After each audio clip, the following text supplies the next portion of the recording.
Hey everyone, welcome back once again to our channel. और आज हम सीए फाउंडेशन बिजनेस इकोनॉमिक्स का एक क्विक वीडियो रिवीजन करेंगे, जहाँ पर हम स्टडी मटेरियल के जो भी समरी नोट्स है उसको हम गो थ्रू करेंगे। और ये वीडियो स्पेसिफिकली डेडिकेटेड है अपकमिंग सितंबर एग्ज़ाम्स के लिए। और उम्मीद करता हूँ कि इसमें से कुछ पॉइंटर्स के बेस पर एमसीक्यूज आपको आने वाले एग्ज़ाम्स में मिलेंगे और आप उसमें अच्छा स्कोर कर पाएंगे। So without wasting much time, let's get back to the video. ये वीडियो एक मिक्स रहेगा हिंदी और इंग्लिश लैंग्वेज में, so it will cover all both the students. So starting from chapter 1, I am quickly going to direct quick notes. So here are summary pointers. An economy exists because of two facts. Human wants are unlimited and the resources are scarce. Second, economics is the study of processes by which the relative scarce resources are allocated to satisfy the competing unlimited wants of human beings in a society. Third, the subject matter of economics is divided into two parts: microeconomics and macroeconomics, MI and MA. What is microeconomics? Microeconomics examines how the individual units, consumers or firms make decisions as to how to efficiently allocate their scarce resources, while macroeconomics study the behavior of the large economic aggregates such as the overall level of output and employment, total consumption, total saving, and total investment exports and imports, and how these aggregates shifts over time.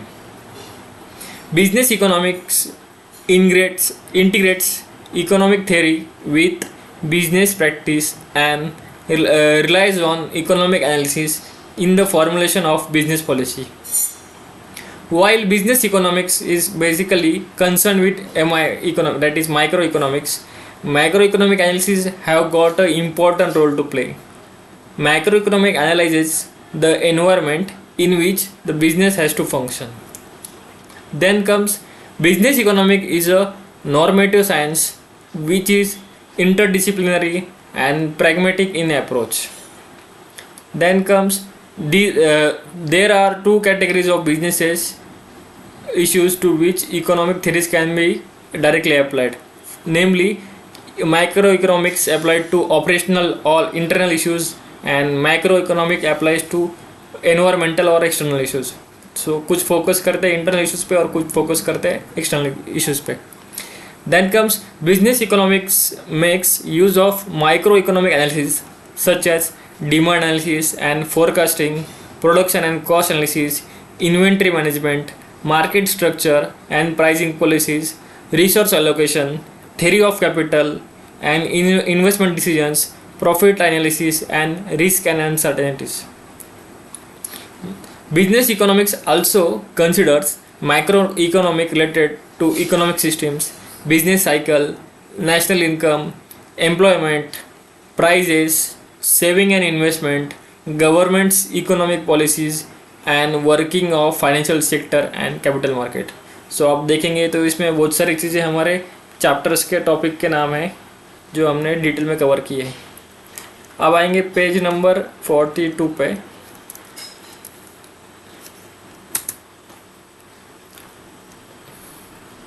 So the basic problem of scarcity gives rise to many of the economic problems. First, second point, unlimited human wants and scarcity of resources lead to a central economic problems like what to produce, how to produce and for whom to produce. The basic economic problems of what, how and for whom to produce are solved by different economies in different way.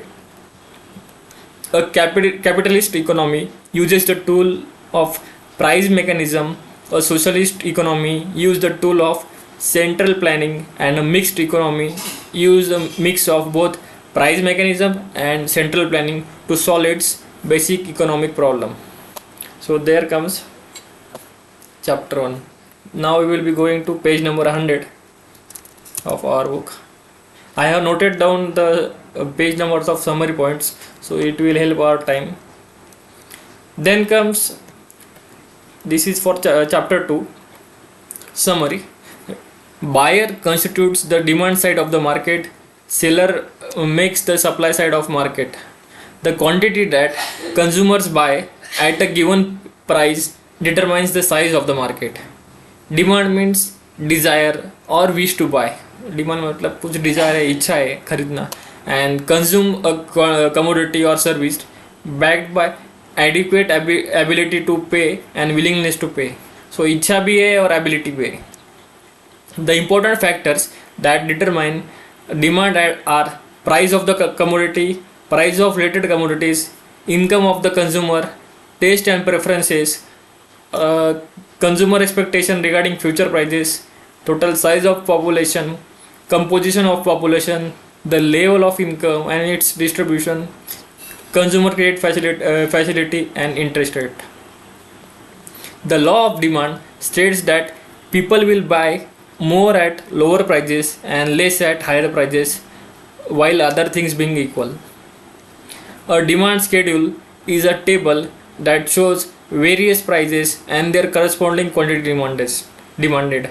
The demand schedules are of two types. First, individual demand schedule, and second, market demand schedule. You can call it schedule, it's one and the same. According to Marshall, the demand curve slope downwards due to operation of the law of DMU, that's diminishing marginal utility. However, according to Hicks and Allen, it is due to income effect and substitution effect. The demand curve usually slopes downward but exceptionally slopes upward under certain circumstances, as in the case of conspicuous goods, given goods, conspicuous necessities, future expectation about prices, demand for necessaries and speculative goods. When the quantity demanded decreases due to a rise in own price, it is contraction of demand. On the contrary, when the price falls and the quantity demanded increases, it is an extension of demand. The demand curve will shift to the right when there is a rise in income, unless the good is an inferior one. A rise in the price of substitute, a fall in the price of a complement, a rise in population, and a change in taste in favor of commodity, the opposite changes will shift the demand curve to the left.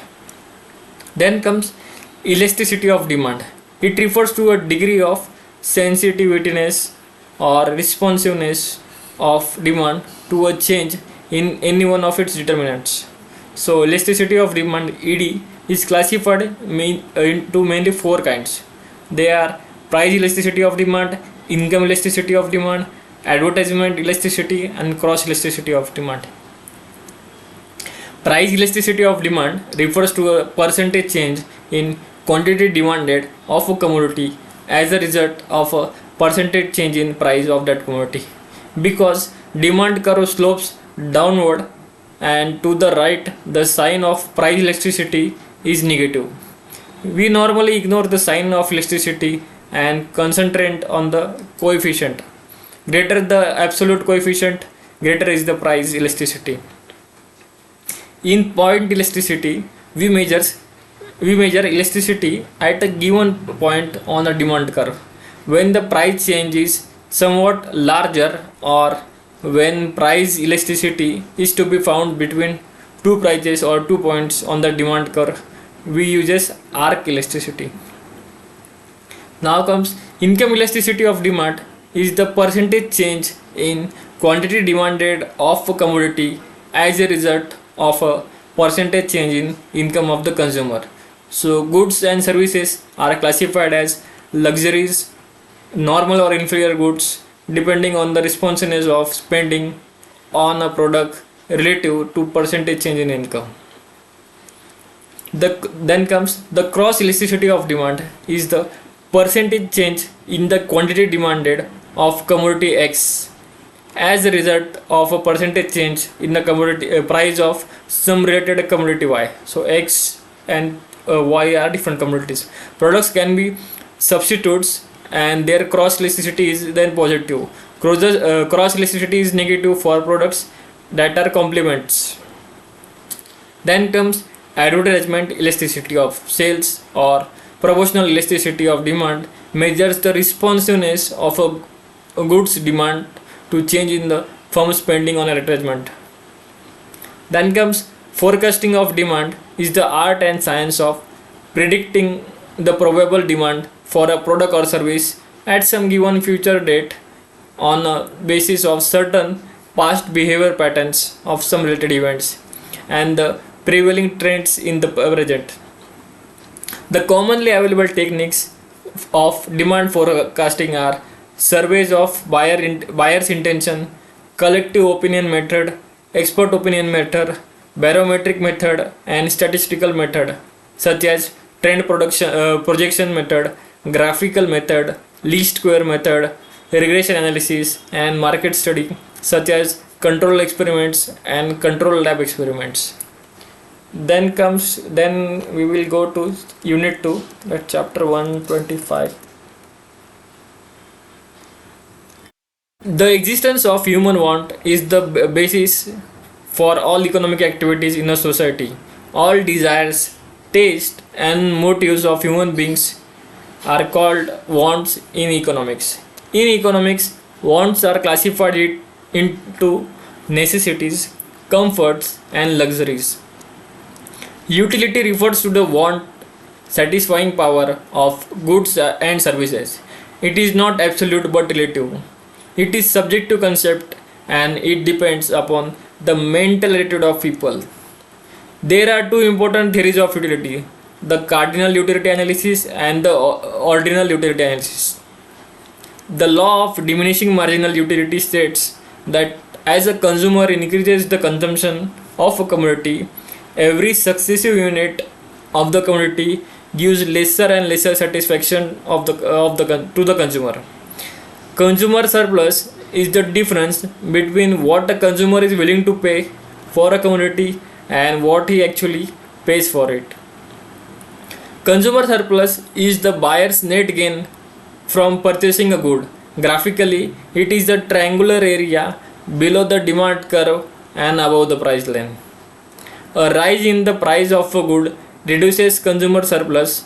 A fall in the price increases consumer surplus. The indifference curve theory, which is a ordinal theory, shows the household preference between alternate bundles of goods by means of indifference curve. Marginal rate of substitution is the rate at which the consumer is prepared to exchange goods X and Y. The important properties of an indifference curve are: indifference curve slopes downward to the right, it is always convex to the origin. That two axes that indifference curves never intersect each other. It will never touch the axis, and the higher the indifference curve, higher is the level of satisfaction. When two goods are perfect substitutes of each other, indifference curve for these two goods are straight, parallel lines with a constant slope along the curve, or the indifference curve has a constant MRS. Goods are perfect complement when a consumer is interested in consuming only a fixed proportion. In such a case, the indifference curve will consist of two straight lines with the right angle bend, which is convex to the origin, or in other words, it will be L-shaped. Now comes budget line or price line, shows all those combinations of two goods which the consumer can buy, spending his money income on the two goods at their given prices. The slope of the budget line is determined by the relative price of the goods. It is equal to price ratio of two goods, that is Px divided by Py. It measures the rate at which the consumer can trade one good for the another. The budget line will shift when there is a change in the price of one or both products, with the nominal income of the buyer budget remaining the same, or when there is a change in the level of nominal income of the consumer with the relative price of the two goods remaining the same. A consumer is said to be in equilibrium when he is deriving maximum possible satisfaction from the goods and is in no position to rearrange his purchase of goods. So he is in no position to change the sequence of the purchase of goods. Then comes the consumer attains equilibrium at a point where the budget line is tangent to the indifference curve, and MUX, that is mu divided by p for price, equals to MUY by price and equals to MUZ by PZ. Then comes unit 3 supply. Just a minute. Unit 3 supply, it is page number 142. So here comes the supply. Supply means the quantity of goods or commodities offered for sale at a particular price at a certain point of time. Supply always relates to price. The determinants of supply other than its price are price of related goods, price of factor of production, state of technology, government policies, and other factors. The law of supply states that when the price of the good rises, the corresponding quantity supplied increases, and when the price reduces, the quantity supplied also reduces. There is a direct relationship between price and quantity supplied. The supply curve establishes the relationship between the amount of supply and the price.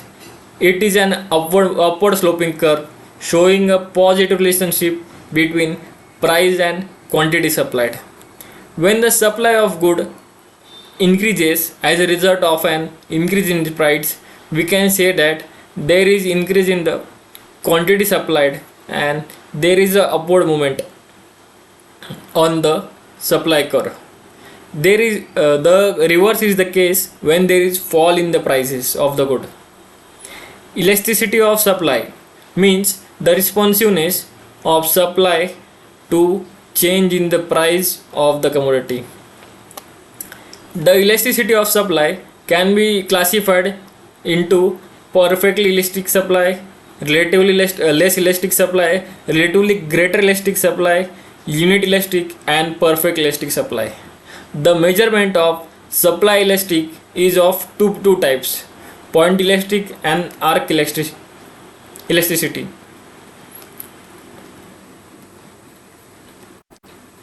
Elasticity of supply can be considered with reference to a given point on the supply curve, that's point elasticity, or between 2 points on the supply curve, that is arc elasticity. The general determinants of elasticity of supply are change in cost as output changes, complexity of production processes, the time period, number of producers, and degree of competition, barriers of entry into the market, availability of spare production capacity, availability and stocks of key raw material and inputs, the ease of factors substitution and mobility, and expectation about future prices. Equilibrium price is one at which the wishes of both the buyers and the sellers are satisfied. So at this price, the amount that buyer wants to buy and seller wants to sell will be equal. The welfare gain to producer is producer surplus, which is the benefit derived by producer from the sale of the unit above and beyond their cost of producing the unit. यानी उनका production cost से ज़्यादा जो भी price मिलेगा वो उनका surplus है. This occurs when the price they receive in the market is more than the minimum they would be prepared to supply. So ये कब होगा? जब वो minimum price से भी ज़्यादा. This would occur when the price they receive in the market is more than the minimum they would prepare. मतलब जिन्होंने उन्होंने जो प्रिपेयर किया था मान लो 100 रुपीज़ के लिए और उनको प्राइस मिल रहा है 120 rupees. So the additional 20 is the surplus. Now at equilibrium price when the market is in equilibrium, social efficiency is achieved with maximum social surplus to both producers and consumers enjoying maximum possible surplus. So ये हो गया unit 2 supply. अभी हम जाएंगे page 142-44, page 203.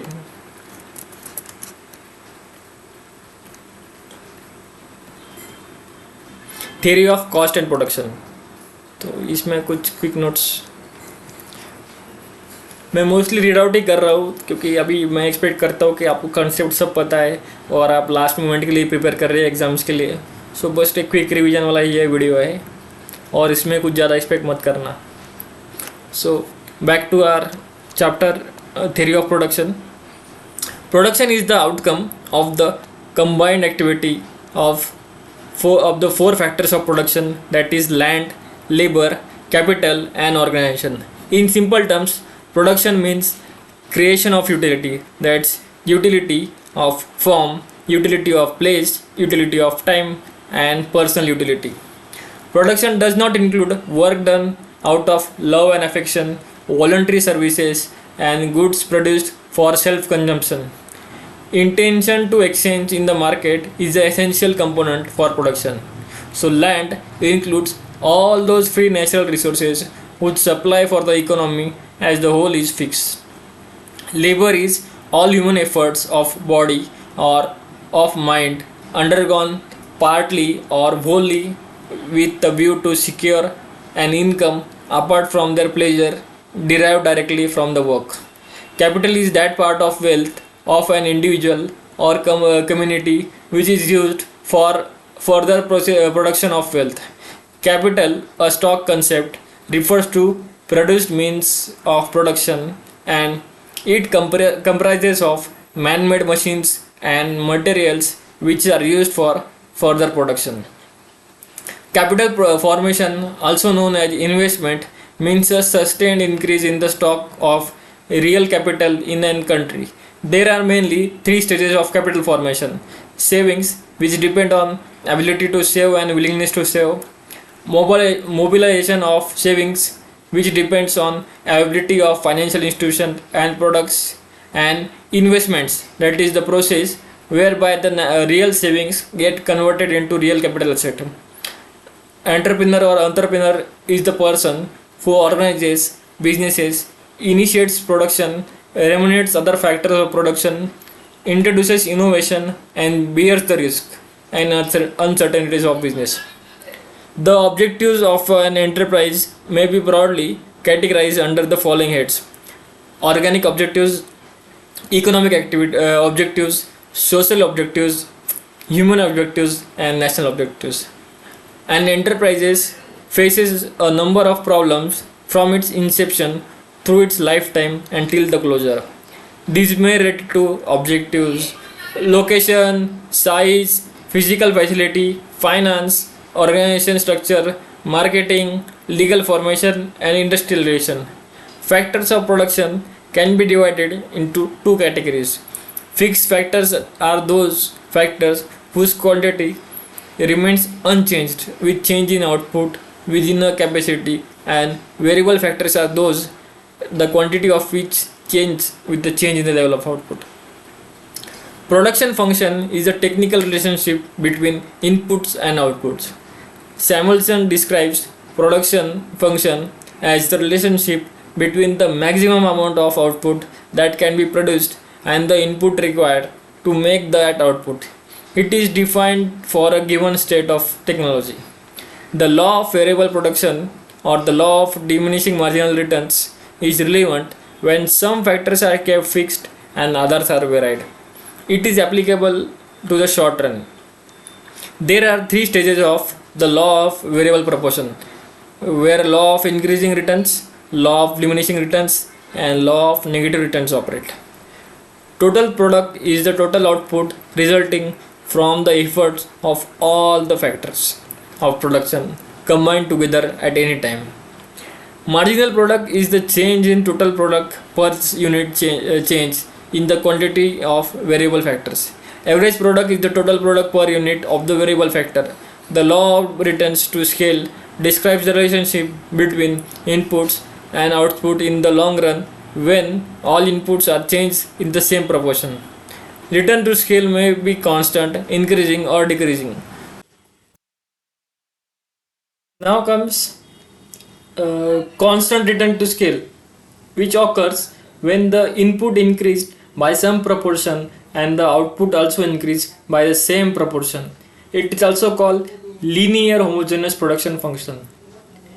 Increasing returns to scale occurs when the input increased by some proportion and the output increased more than proportionately.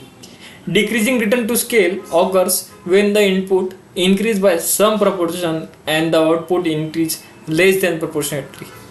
Isochronous or product indifference curve show all those combination of different factors of production which give the same output to the producer.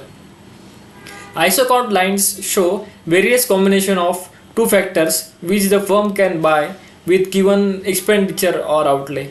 By combining isochronous and isocost lines, a producer can find out the combination of factor of production which is optimal, that is the combination of factors of production which would minimizes his cost of production. So for producing a given output, the tangency point of the relevant isochron, that's representing the output, with an isochron line represents the least cost combination of factors. So here is the end of the unit 1. Now we are going to unit 2. Unit 2, so it's a big unit. Cost analysis refers to the study of behavior of cost in relation to one or more production criteria. It is concerned with the financial aspect of production. First, accounting costs are explicit cost. So yeah, you can expect a MCQ on it, and it includes all the payments and charges made by the entrepreneur to the supplier of various productive factors.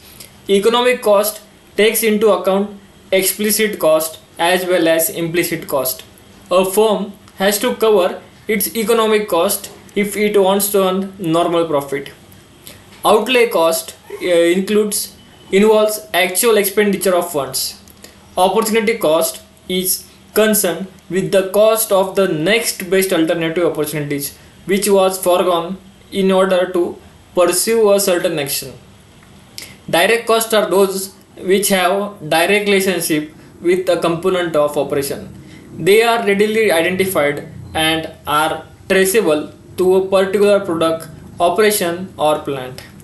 Indirect costs are those which cannot be easily and definitely identifiable in relation to a plant, product, process or department. They are not visibly traceable to any specific goods, services, processes, department or operation. Incremental cost refers to the additional cost incurred by a firm as a result of a business decision. Sunk cost means a historical cost are already incurred once and for all, and it cannot be recovered. Historical cost refers to the cost incurred in the past on the acquisition of a productive asset. Replacement cost is the money expenditure that has to be incurred for replacing an old asset. Private costs are costs actually incurred or provided for by firms and are either explicit or implicit. Social cost, on the other hand, refers to the total cost borne by the society on account of a business activity, and it includes private cost and external cost. The cost function refers to the mathematical relationship between cost and the various determinants of cost. It expresses the relationship between cost and output.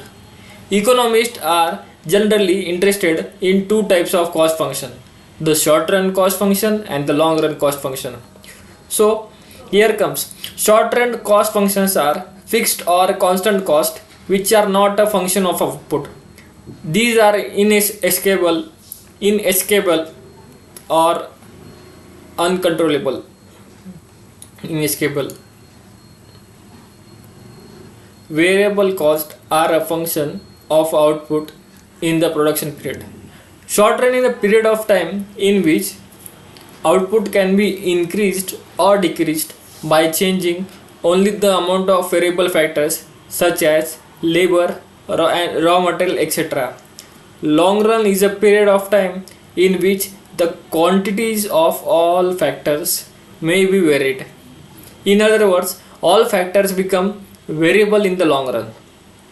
Semi-variable costs are neither perfectly variable nor absolutely fixed in relation to the changes in the size of output.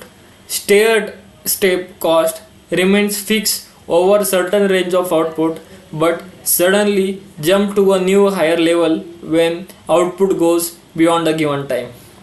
Total cost of a business is defined as the actual cost that must be incurred for producing a given quantity of output. AFC is obtained by dividing the total fixed cost by the number of units of output produced. Average variable cost is found out by dividing the total variable cost by the number of outputs produced. Average total cost is the sum of average fixed cost and average variable cost. Marginal cost is the additional made to the total cost by the production of an additional unit of output. Long run cost of production is the least possible cost of producing any given level of output when all individual factors are variable.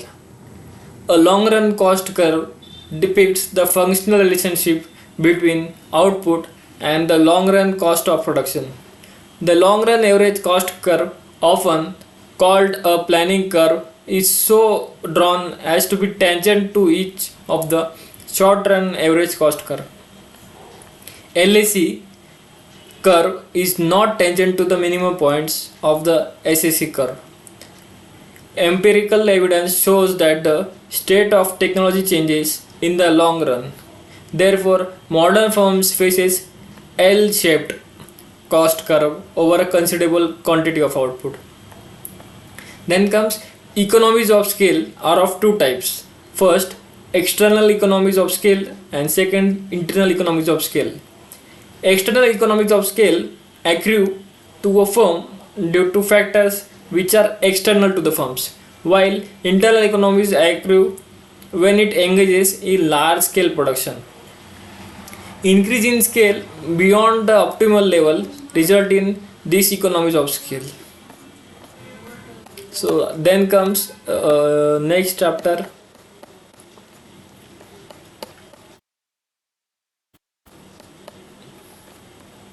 that is price determination in various markets. So I am quickly going through it.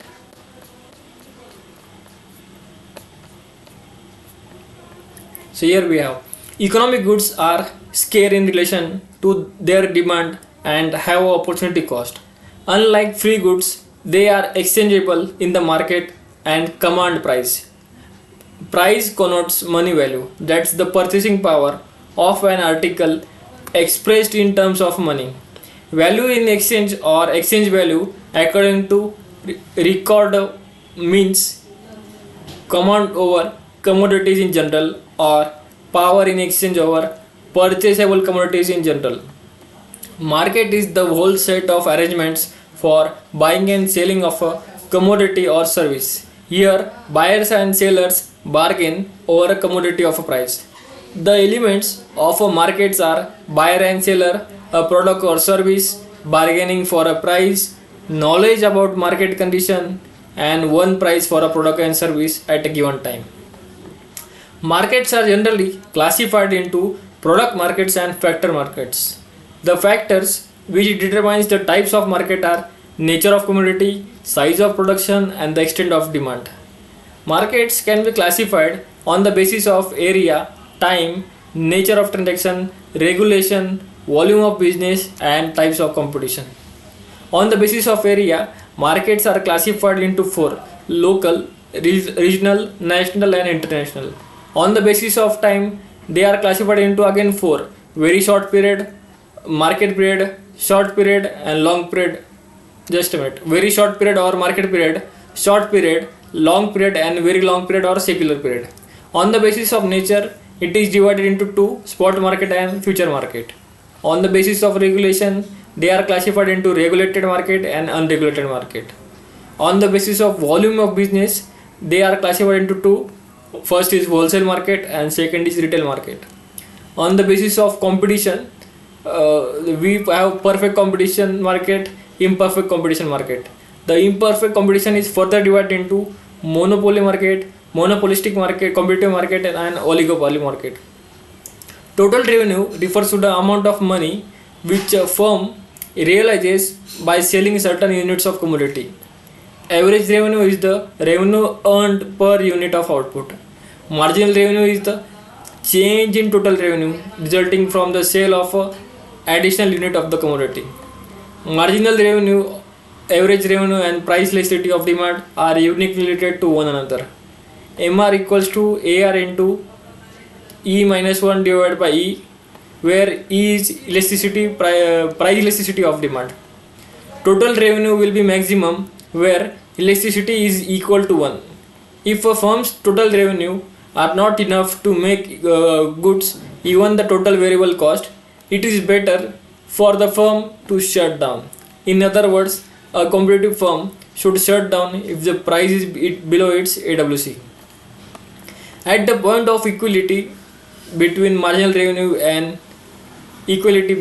marginal cost, a firm will earn maximum profit. Then comes unit 2, determination of prices.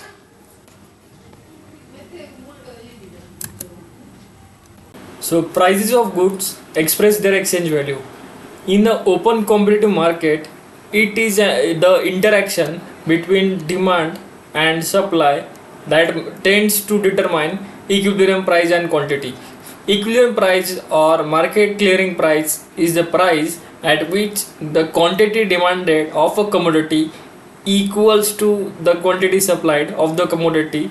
There is no unsold stock or no unsupplied demand. So 100% of the demand is fulfilled by the supplied quantity. Then comes equilibrium price is said to be stable if any disturbance to it is self-adjusting so that the original equilibrium price is restored automatically through the fundamental working of the market. Price movement eliminates shortage of supply. Then if demand increases without any corresponding increase in supply, there will be increase in equilibrium price, as a result of which the quantity sold and purchased also increase. If demand decreases without any change in supply, there will be decrease in the equilibrium price and quantity demanded and supplied. If there is an increase in supply without any change in demand, the equilibrium price will go down and the quantity demanded will go up. If there is decrease in supply without any change in demand, the equilibrium price will go up, but the amount sold and purchased will go down. There can be simultaneous changes in both demand and supply, and the equilibrium price will change according to the proportionate change in demand and supply. When both demand and supply increase, the equilibrium quantity increases, but the change in equilibrium price is uncertain. When both demand and supply decrease, the equilibrium quantity decrease, but the change in equilibrium price is uncertain.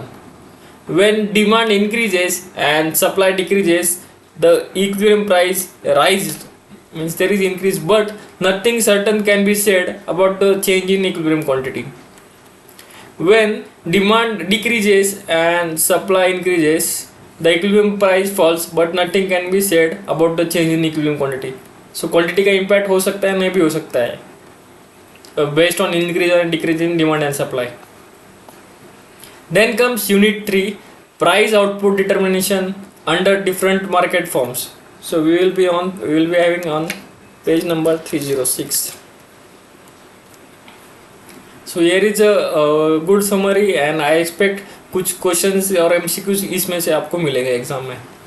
So first, the features of various types of market are summarized in the following tables. Classification of market forms. So we have form of market structure, then number of firms, फिर nature of product का nature कैसा है, फिर price elasticity of demand of a firm, and lastly degree of control over price. So how the price is in control in the market. So first, perfect competition. So there will be large number of firms and the products are homogeneous, means same product or similar product, and price elasticity of demand is here is infinite, and degree of control over price will be none.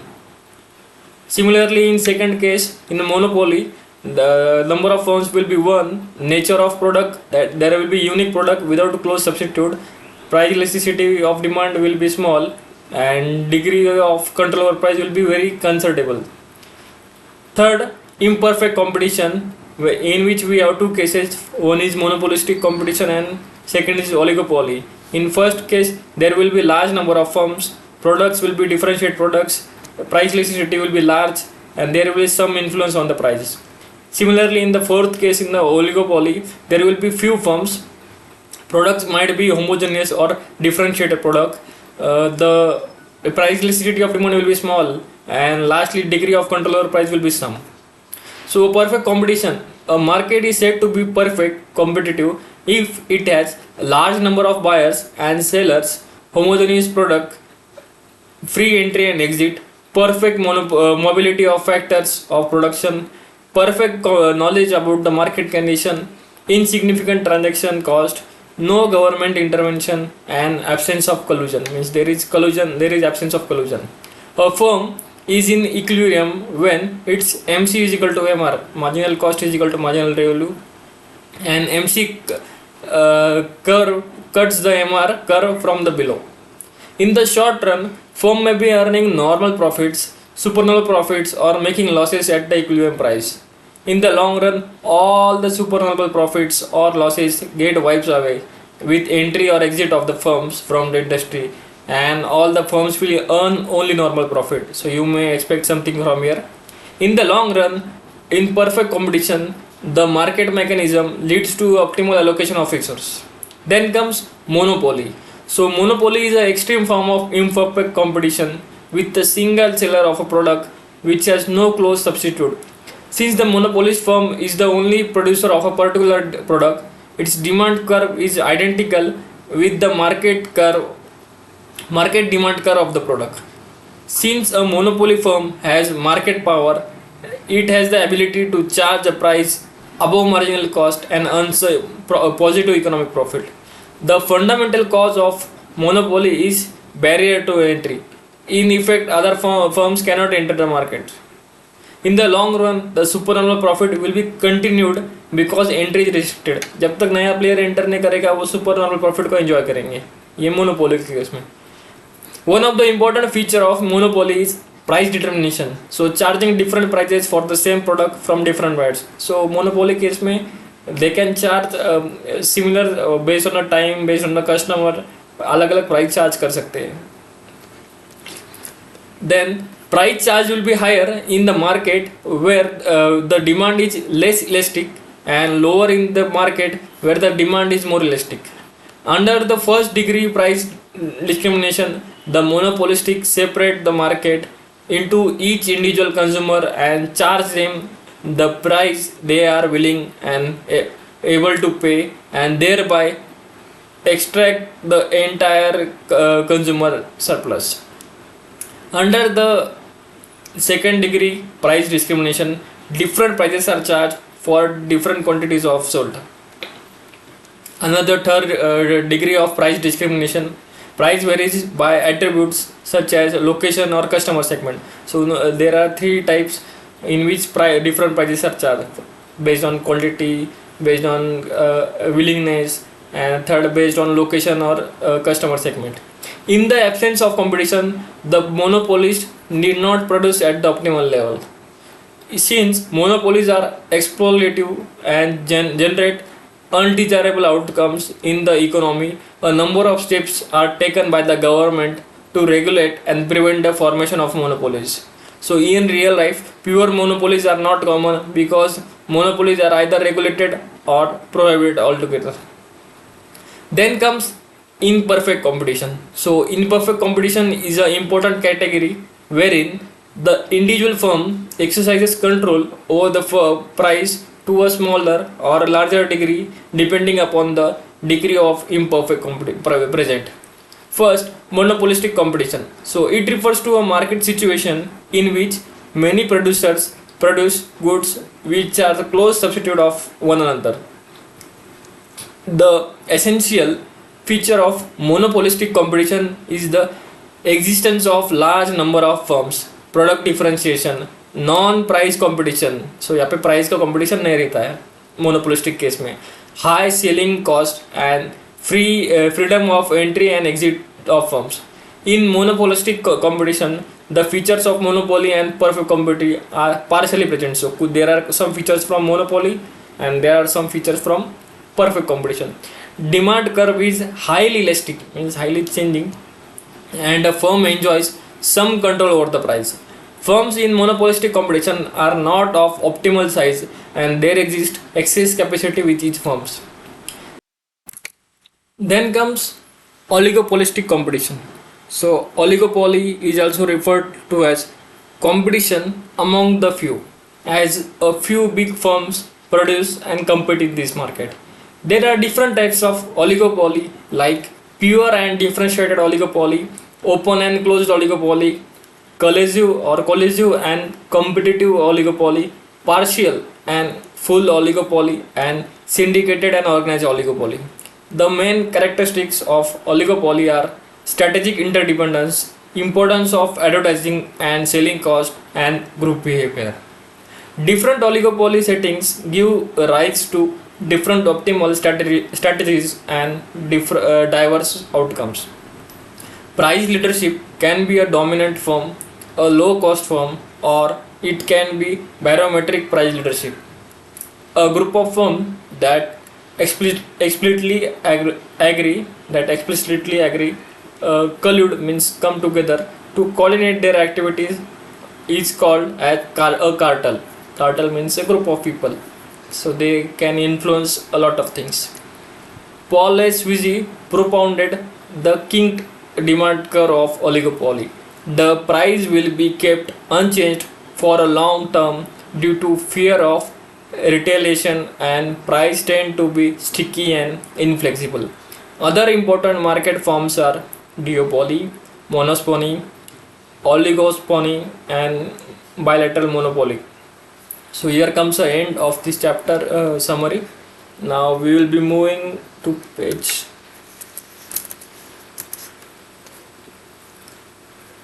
Yes, this is a short one. Now we will be moving to the summary of chapter 5, business cycles. So the rhythmic fluctuation in aggregate economy activities that the economy experience over a period of time are called business cycles or trade cycles, and are manifested in fluctuations in measure of aggregate economic activities such as gross national product, employment, and income.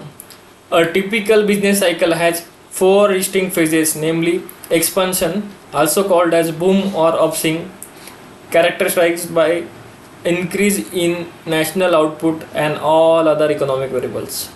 Then comes second phase, that is peak of boom or prosperity, refers to the top of the highest point of the business cycle.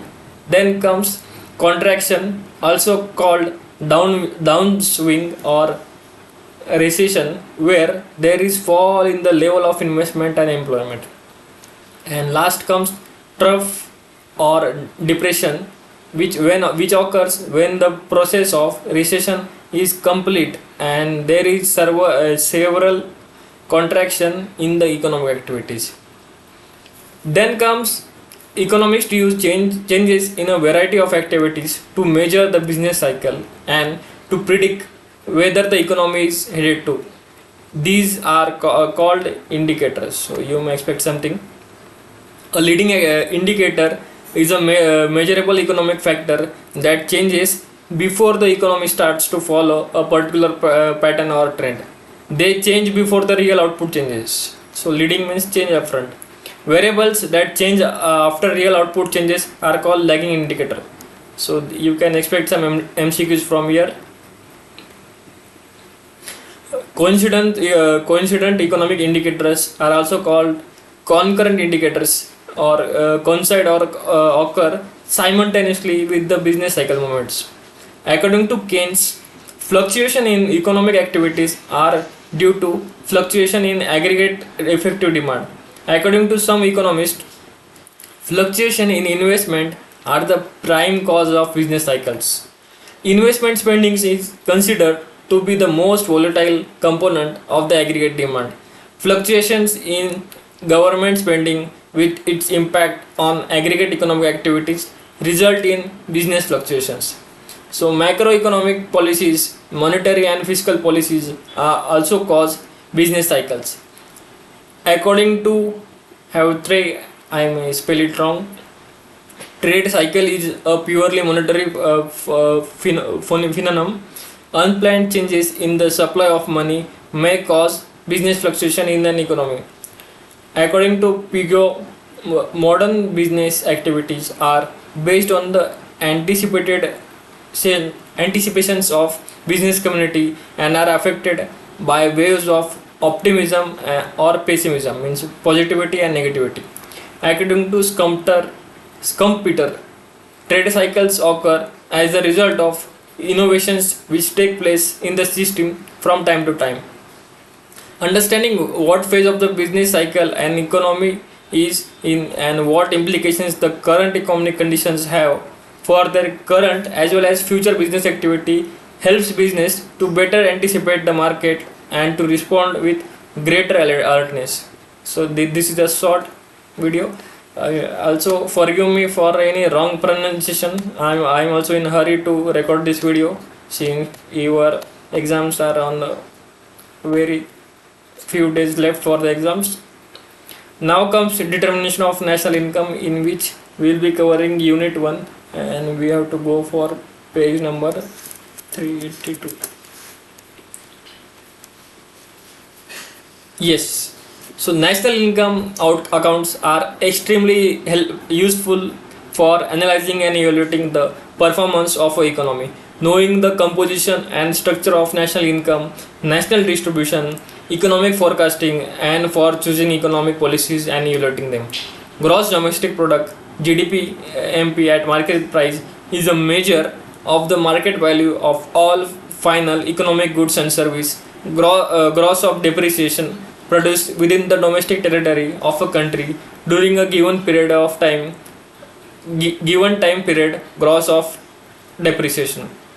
Second, capital goods, business plant and equipment purchase and inventory investment less the net change in inventories of final goods awaiting sale or of material use in the production are counted in GDP. To eliminate the effect of price, in addition to computing GDP in terms of current market price, termed nominal GDP or GDP at current price, the national income accountants also calculate real GDP. So there is two, nominal and real, or GDP at constant price, which is the value of domestic product in terms of constant price of chosen base period. So GDP at MP, that is market price, equals to GDP at MP. Sorry, I'm just on the wrong way. GNP, gross national product at market price, equals to GDP at MP, that's gross domestic product, plus net factor income from abroad. Secondly, NDP at MP equals to GDP at MP less depreciation. Third, NDP at MP equals to NNP at MP less net factor income from abroad. And lastly, NNP at MP equals to GNP, gross national product at market price less depreciation. So market price equals to factor cost plus net indirect taxes, that is factor cost plus indirect taxes less subsidies. Gross domestic product at factor cost, that is GDP at FC, equals to GDP at MP, that's market price less indirect taxes plus and add subsidies. Net domestic product at FC is defined as the total factor income earned by the factors of production. So you may expect something, what is what is defined as GDP? NDP at FC. So it is the total factor income earned by the factors of production.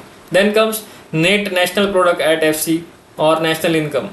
NNP at FC equals to national income, that equals to FID, that's factor income earned in domestic territory, means income that is earned in our domestic territory of India, plus NFIA. So NFIA you have seen here, net factor income from abroad. Then comes Personal income is a measure of the actual current income receipts of person from all sources. Disposable personal income that is available for their consumption or saving equals to DI equals to PI less personal income tax. So personal income minus taxes. Circular flow of income refers to a continuous interlinking phases in circulation of production, income generation and expenditure involving different sectors of the economy. Product method or value added method is also called the industrial origin method or net output method, and it entitles the consolidation of production of each industry less intermediate purchase from all other industries. Then comes under income method, national income is calculated by summation of factors income paid out by all production unit within the domestic territory of a country as wages and salaries, rent, interest and profit. Transfer incomes are excluded. Then under the expenditure approach, also called as income disposable approach, national income is the aggregate final expenditure in an economy during an accounting year composed of final consumption expenditure that includes both private and government, domestic gross domestic capital formation and net exports. So here comes end of this unit 1. Then we will be covering the unit 2. For that we will be going 387 421. So John Maynard Keynes in his masterpiece The General Theory of Employment Interest and Money, published in 1936, put forth a comprehensive theory to explain the determination of equilibrium aggregate income and output in an economy. The equilibrium analysis is best understood with the hypothetical simple two-sector economy which has only households and firms with all prices including factor prices, supply of capital and technology constant. The total income produced Y accrues to the household and equals their disposable personal income. The equilibrium output occurs when the desired amount of output demanded by the agents in the economy exactly equals the amount produced in a given time period. In a two-sector economy, aggregate demand AD or aggregate expenditure consists of only two components: aggregate demand of consumer goods and aggregate demand of investment goods, being determined exogenously and constant in the short run. Then consumption function express the functional relationship between aggregate consumption expenditure and aggregate disposable income, expressed as C is f of y. So C is f of function of y. The specific form of consumption proposed by Keynes C equals to a plus by. The value of the increment to consumer expenditure per unit of increment to income, that is B, is termed as the marginal propensity to consume, MPC. The Keynesian assumption is that consumption increase with the increase in disposable income, that's B is greater than 0, but that in the increase in consumption will be less than the increase in disposable income. So consumption will be relatively less increase with respect to change in income. The propensity to consume refers to the proportion of the total and the marginal income which people spend on consumer goods and service.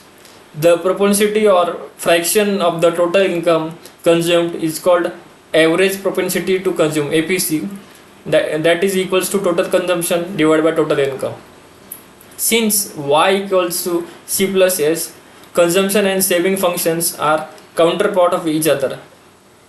The condition of national income equilibrium can thus be expressed as C plus I equals to C plus S. Then changes in income are primarily from changes in the autonomous component of aggregate demand, especially from changes in the unstable investment component. The investment multiplier K is defined as the ratio of change in national income, that is delta Y, due to change in investment, that is delta I. The marginal propensity to consume MPC is the determinant of the value of the multiplier. The higher the MPC, the greater is the value of multiplier. The more powerful the leakages are, the smaller will be the value of multiplier. Aggregate demand in a three-sector model of closed economy, neglecting foreign trade, consists of three components, namely household consumption, desired business investment demand, and the government sector's demand for goods and services.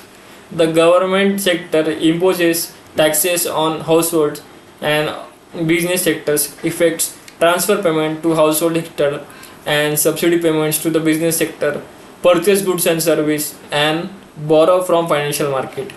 In equilibrium, it is also true that the S plus T schedule intersects the I plus D horizontal schedule. Taxes act as a leakage from the economic system.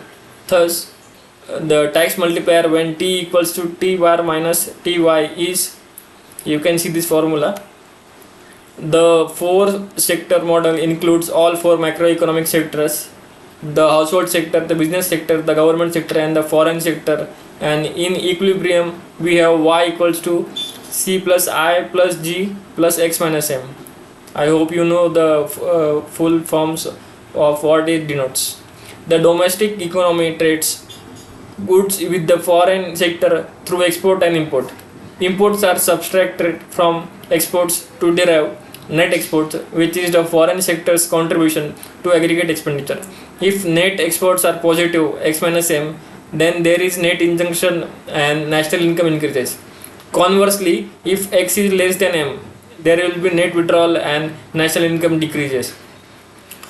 The autonomous expenditure multiplier in a four sector model includes the effect of foreign transaction and is stated at 1 divided by 1 minus P plus M against 1 divided by 1 minus P, which is in the closed economy.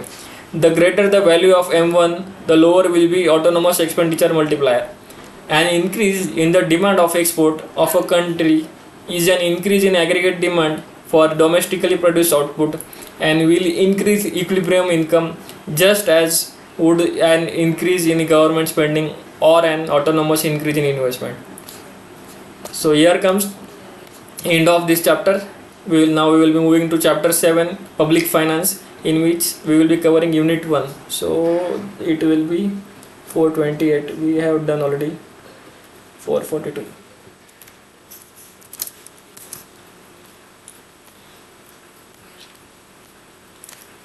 So here comes government intervention to direct the functioning of the economy is based on the belief that the objective of the economic system and the role of government is to improve the well-being of individuals and households. An economic system should exist to answer the basic questions such as what to produce, how to produce, and for whom to produce, and how much resources should be set apart to ensure growth of productive capacity. Mr. Richard in the year 1959 introduced the three-branch taxonomy of the role of government in a market economy, namely resource allocation, income redistribution, and macroeconomic stabilization. The allocation and distribution functions are primarily microeconomic functions, while stabilization is a macroeconomic function.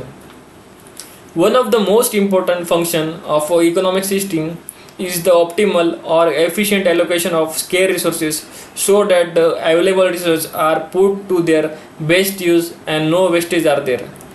Market failures which hold back the efficient allocation of resource occurs mainly due to the imperfect competition, presence of monopoly power, collective consumed public goods, externalities, factors immobility, imperfect information, and inequality in the distribution of income and wealth. The allocation responsibility of the government involves appropriate corrective action when private market fails to provide the right and desirable combination of goods and service. A variety of allocation instruments are available by which governments can influence resource allocation in an economy, such as direct production, provision of incentive and incentives, regulatory and discretionary policies, etc. The distributive function of government is related to the basic question of for whom should an economy produce goods and service, and aims at redistribution of income so as to ensure equity and fairness, to promote the well-being of all sections of people, and is achieved to taxation, public expenditure, regulation, and preferential treatment of target population. Redistribution policies are likely to have efficient cost or deadweight losses, and therefore redistribution measures should be accomplished with minimal efficient cost by carefully balancing equity and efficient objectives. A market economy does not automatically generate full employment and price stabilization, and therefore the government should pursue deliberate stabilization policies. Stabilization function is one of the key functions of fiscal policies and aims at eliminating macroeconomic fluctuations arising from suboptimal allocation. The stabilization function is concerned with the performance of the aggregate economy in terms of labor and employment and capital utilization, overall output and income, general price level, economic growth, and balance of international payments. Government stabilization intervention may be through monetary policy as well as fiscal policy.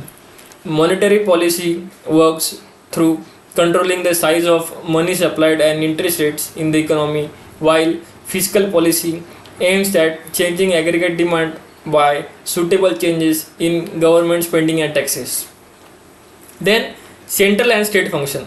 So, fiscal federalism deals with the division of government function and financial relation among different level of government.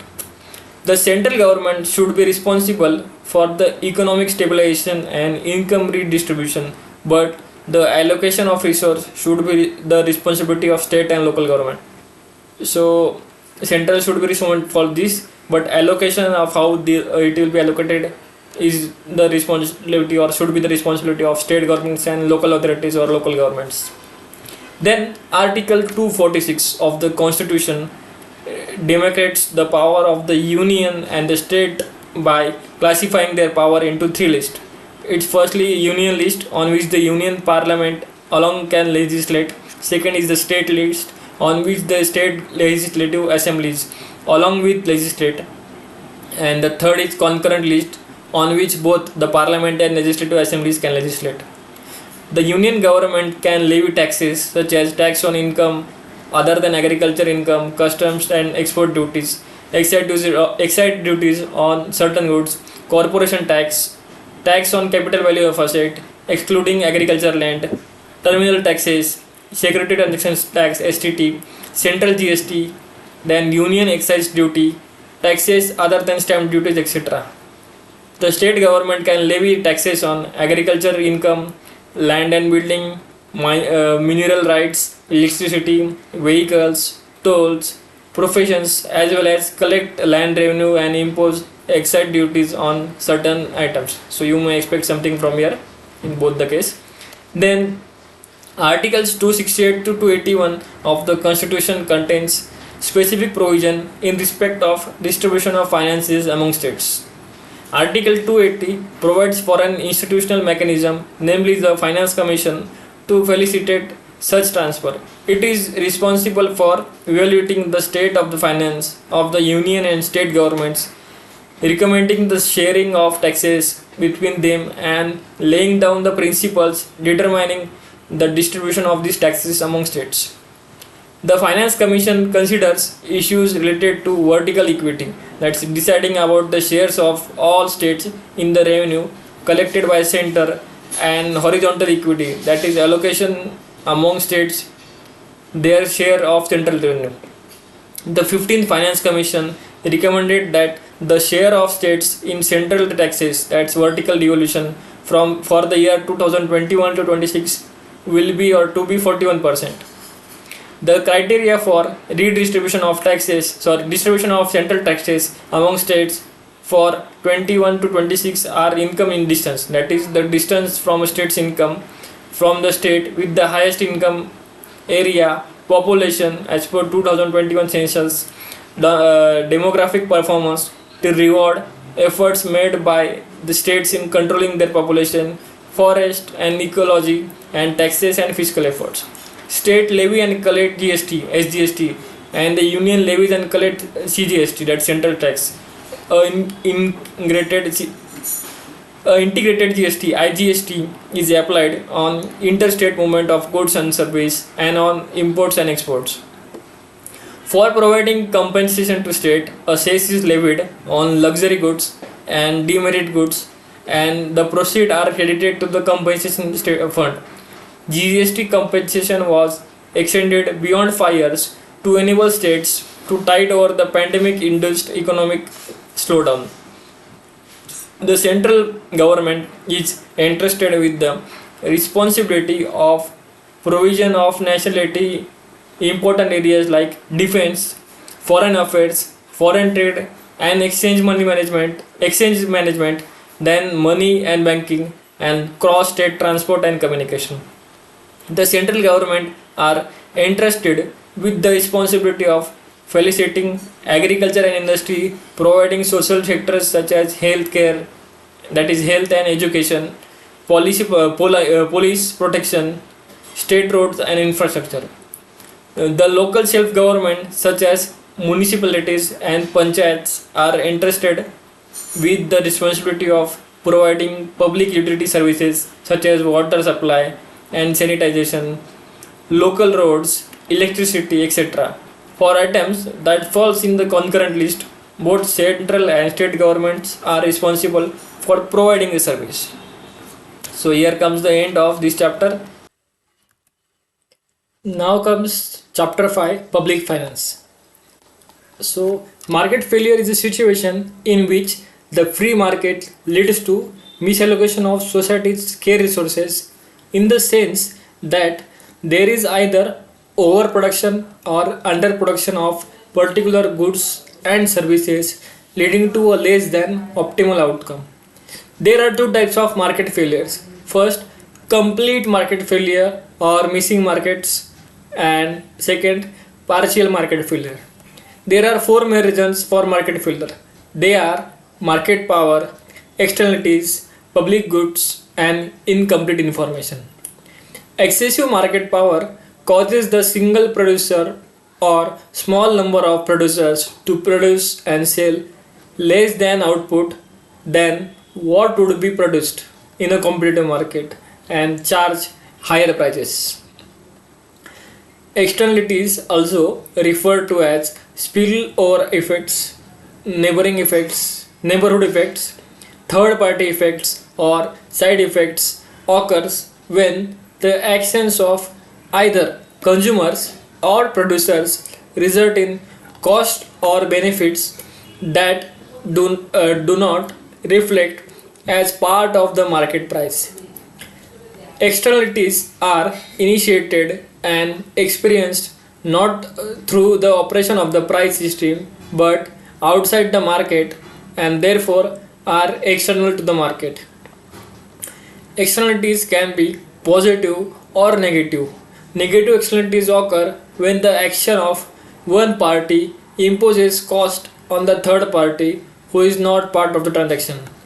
Positive externalities occur when the action of one party confers benefits a third party.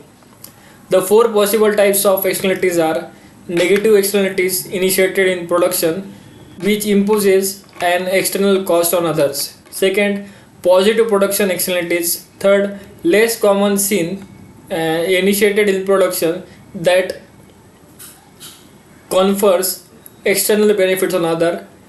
And negative consumption externalities initiated in consumption, which produce external cost on other, and positive consumption externalities initiate in consumptions that confers external benefit on other.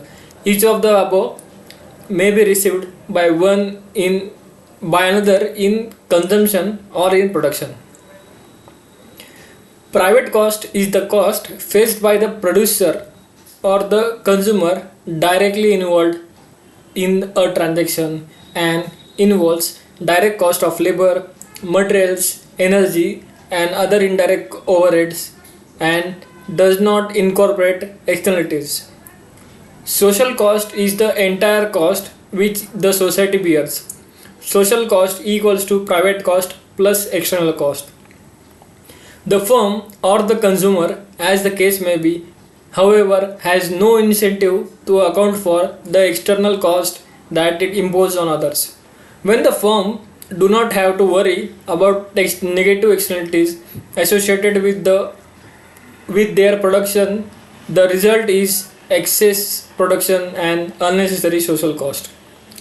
Public goods, also referred to as collective consumption goods or a social good, are those which are indivisible, non-rival, non-excludable, and enjoyed in common by all individuals. They are vulnerable to externalities and free rider problems.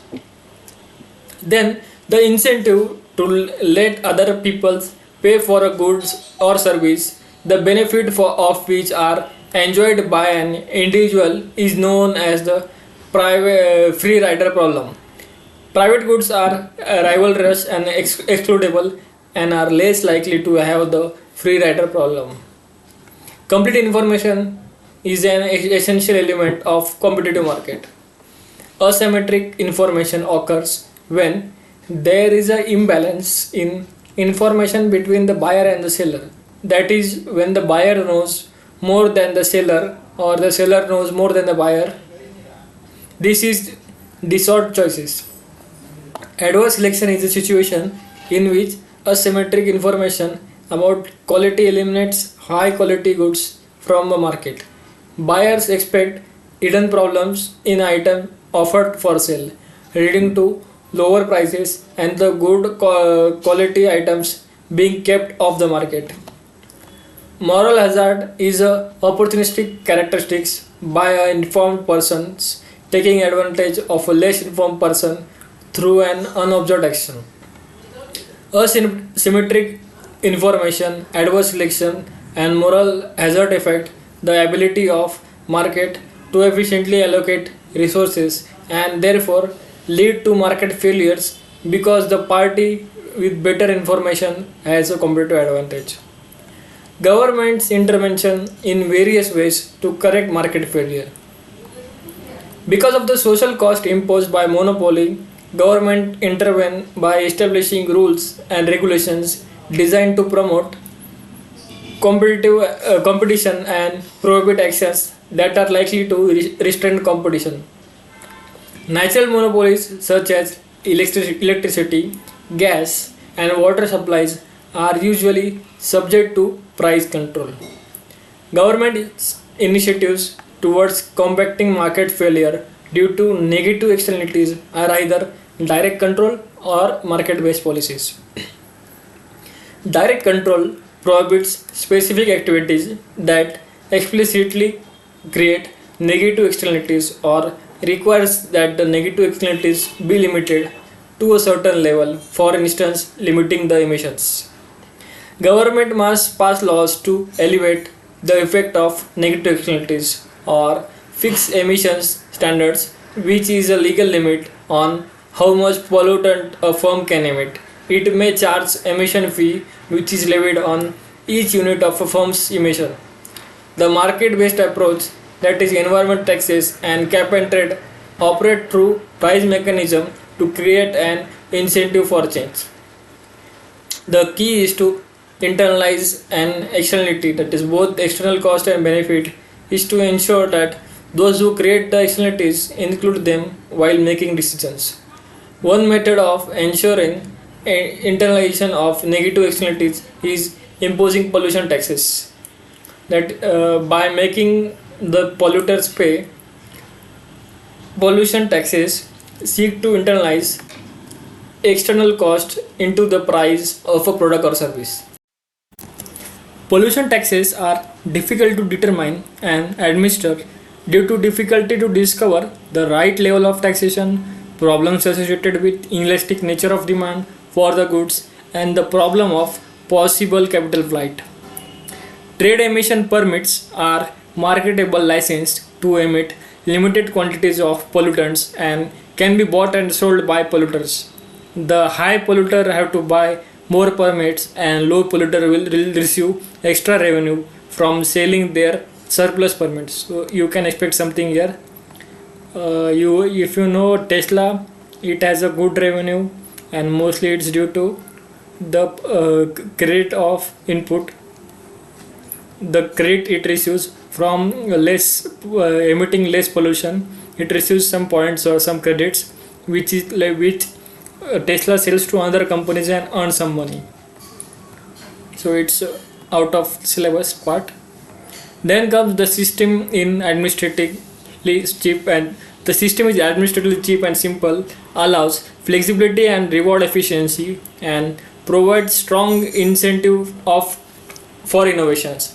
Subsidy is a market-based policy and involves the government paying part of the cost to the firms in order to promote the production of goods having positive externalities. Merit goods are such as education, healthcare are socially desirable and have substantial positive externalities. Left to the market, merit goods are likely to be underproduced and underconsumed so that social welfare will not be maximized.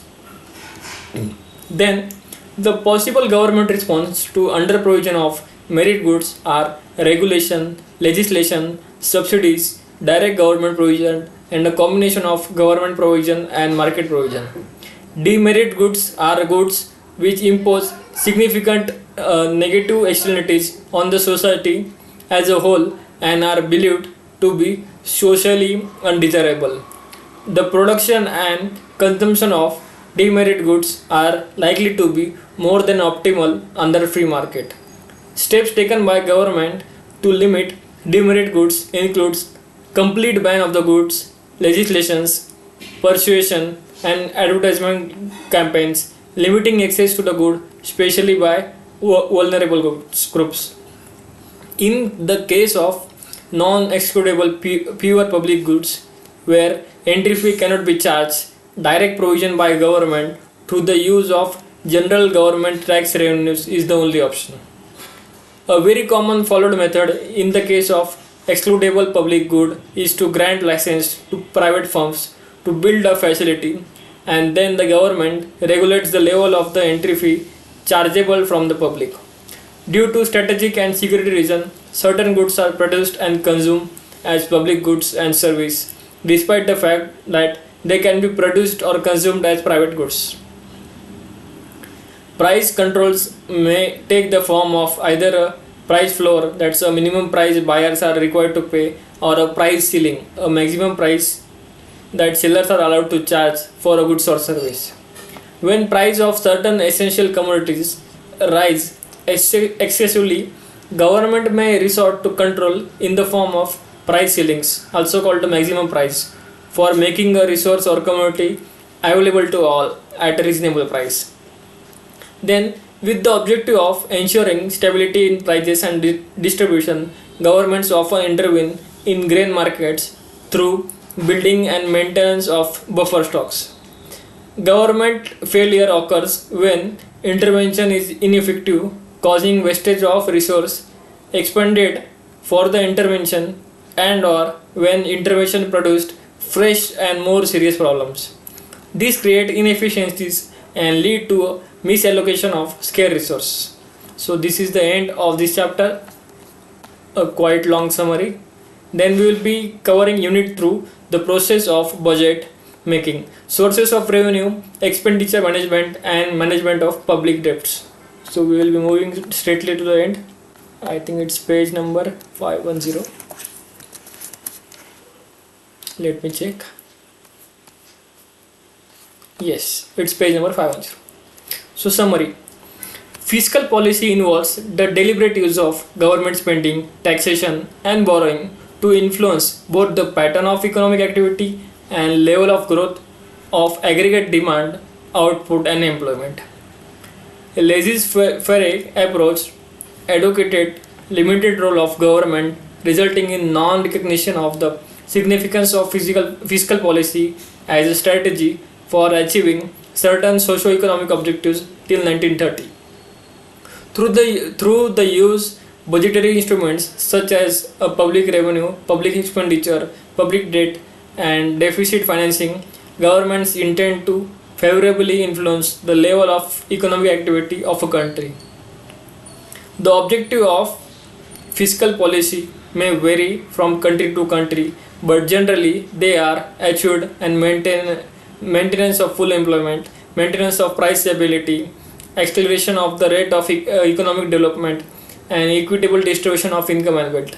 Since GDP equals to C plus I plus G plus NX, government can influence economic activities GDP by controlling G directly and influencing C, I and X indirectly. So government can control the G part, government investment part, government develop part, and indirectly by changing rates and policies it influence C, I and NX, that's export part, investment part and consumption part, through change in taxes, transfer payments and expenditure.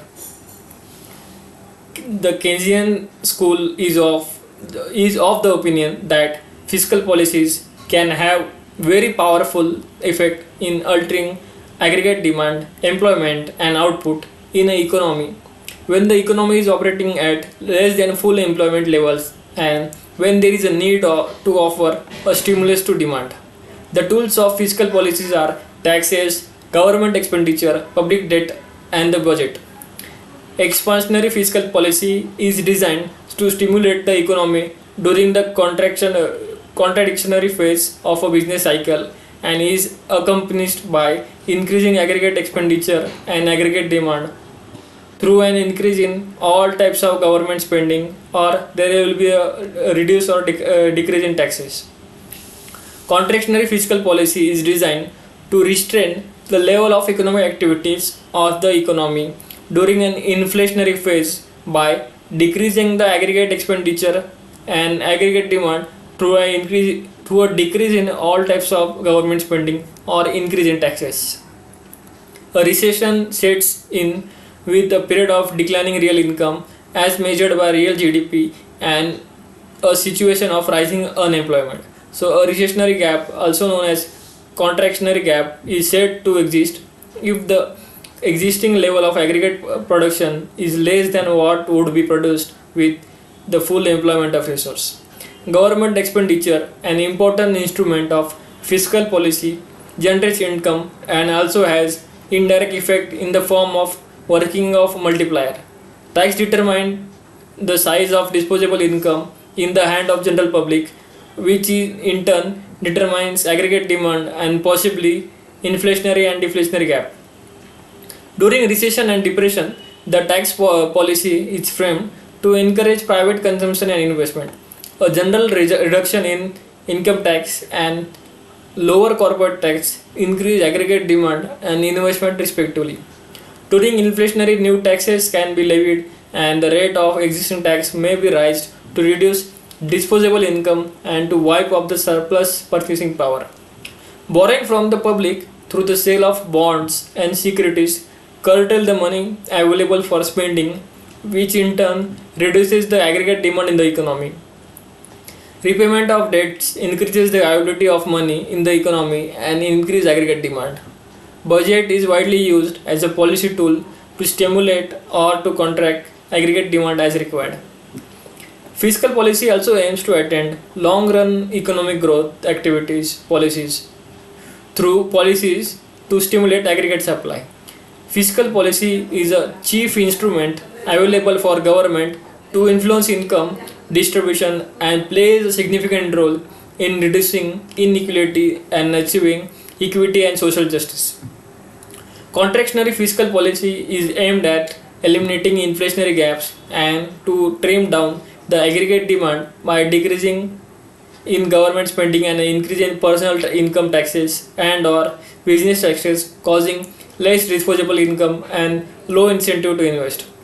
Fiscal policy suffers from limitations such as limitation in respect of choices of appropriate policies, recognition lack, decision lack, implementation lack, impact lack, inappropriate timing, difficulties of forecasting due to uncertainties, possible conflicts between different objectives, possibility of generating disincentives, practical difficulty to reduce government expenditure, and the possibility of certain fiscal measures replacing private spending.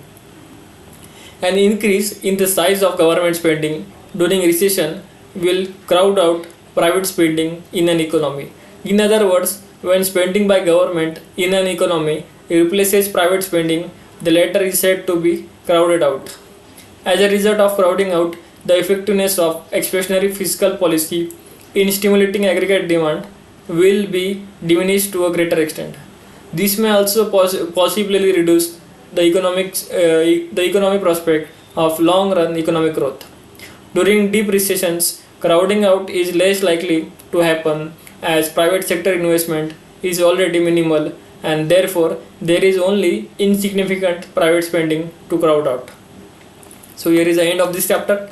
Then we will be moving to the next one, that's money market, in which unit 1, the concept of money demand, important theories.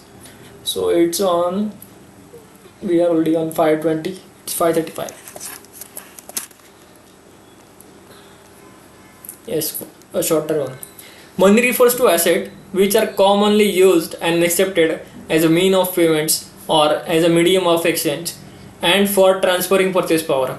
Money is totally liquid and has generalized purchasing power and is generally acceptable in settlement of all transactions and in discharge of all kinds of business obligations, including the future payments. The function of money are acting as a medium of exchange to facilitate easy exchange of goods and service, providing a common measure of value or common denominator of value, serving as a unit or standard of deferred payments, and facilitating storing of value both as a temporary abode of purchasing power and as a permanent store of value. Money should be generally acceptable, durable, difficult to counterfeit, relatively scarce, easily transported, divisibly without losing value, and effortlessly recognizable. The demand for money is derived demand and is a decision about how much of one's given stock of wealth should be held in the form of money rather than as other asset such as bonds. Both versions of the theories of money, namely the classic approach as well as the neoclassic approach, demonstrate that there is a strong relationship between money and price level, and the quantity of money is the main determinant of the price level or the value of money. Keynes' theory of demand for money is also known as liquidity preference theory. Liquidity preference is a term that was coined by John Maynard Keynes in his masterpiece, The General Theory of Employment, Interest and Money, as published in 1936. According to Keynes, people hold money M in cash for three motives: the transaction, second precautionary, and speculative motives. The transaction motive for holding cash is directly related to the level of income and relates to the need for cash for the current transactions for personal and business exchange. The amount of money demanded under the precautionary motive is to meet unforeseen and unpredictable contingencies involving money payment and depends on the size of the income, prevailing economic as well as political conditions and personal characteristics of the individuals such as optimism or pessimism, farsightedness, etc. The speculative motive reflects people's desire to hold cash in order to be equipped to exploit any attractive investment opportunities requiring cash expenditure. The speculative demand for money and interest are inversely related.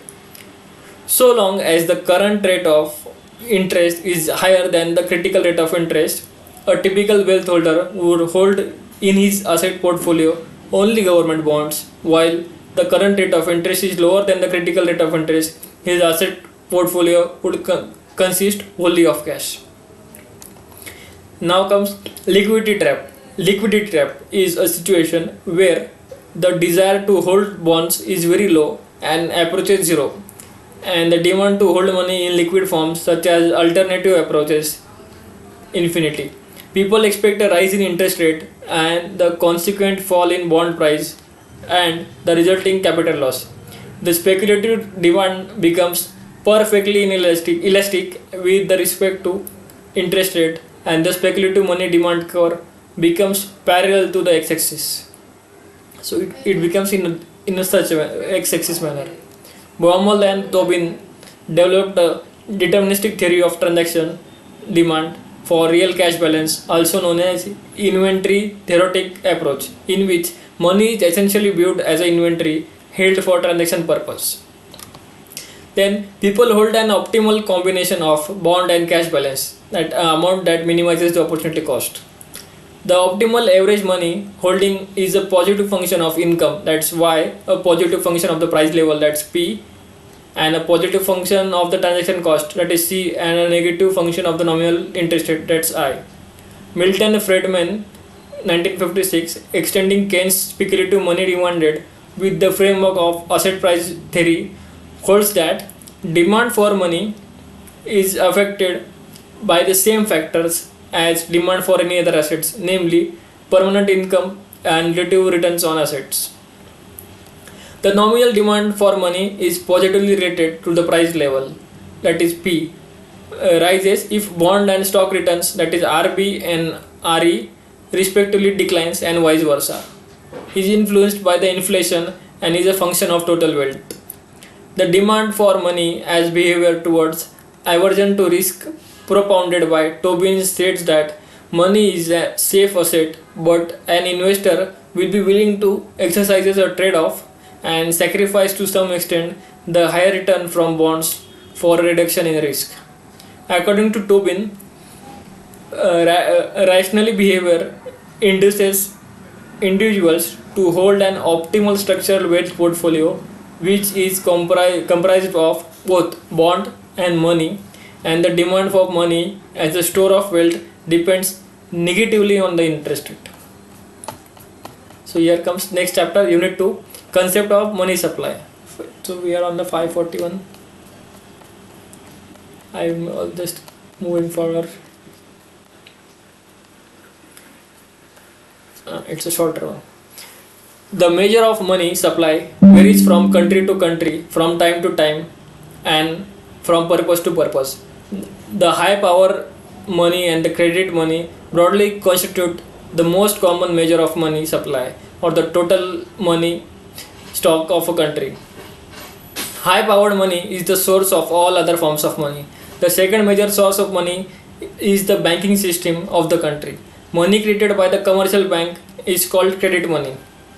Measurement of money supply is essential from a monetary policy perspective because it enables a framework to evaluate whether a stock of money in an economy is consistent with the standards for price stability, to understand the nature of deviations from this standard, and to study the cause for money growth. The stock of money always refers to the total amount of money at any particular point of time. That is, it is the stock of money available to the public as a mean of payment and store of value, and does not include interbank deposits. The monetary aggregates are M1 equals to currency and coins with the people, plus demand deposits of bank, that is current and saving accounts, plus other deposits of the RBI. M2 equals to M1 plus saving deposits with post office saving in banks. M3 equals to M1 plus net time deposits of bank, and M4 equals to M3 plus total deposits with the post office saving organization excluding NSC, that's National Savings Certificate. Following the recommendation of the Working Group on Money 1998, the RBI has started publishing a set of 4 new monetary aggregates as reserve money equals to currency in circulation plus bankers deposit with the RBI plus other deposit with the RBI. NM1 equals to currency with the public plus demand deposit with the bank plus other deposit with the RBI. NM2 equals to NM1 plus short-term time deposits of the residents, including and up to contractual maturity of owner, that's short-term. and NM3 equals to NM2 plus long-term deposits of residents plus call or term funding from financial institution. So the liquidity aggregates are L1 equals to NM3 plus all deposits with the post office saving banks excluding NSE, and L2 equals to L1 plus term deposits with term lending institutions and refinancing institutions, that is FIs, plus term borrowings by FIs plus certificate of deposits issued by FIs.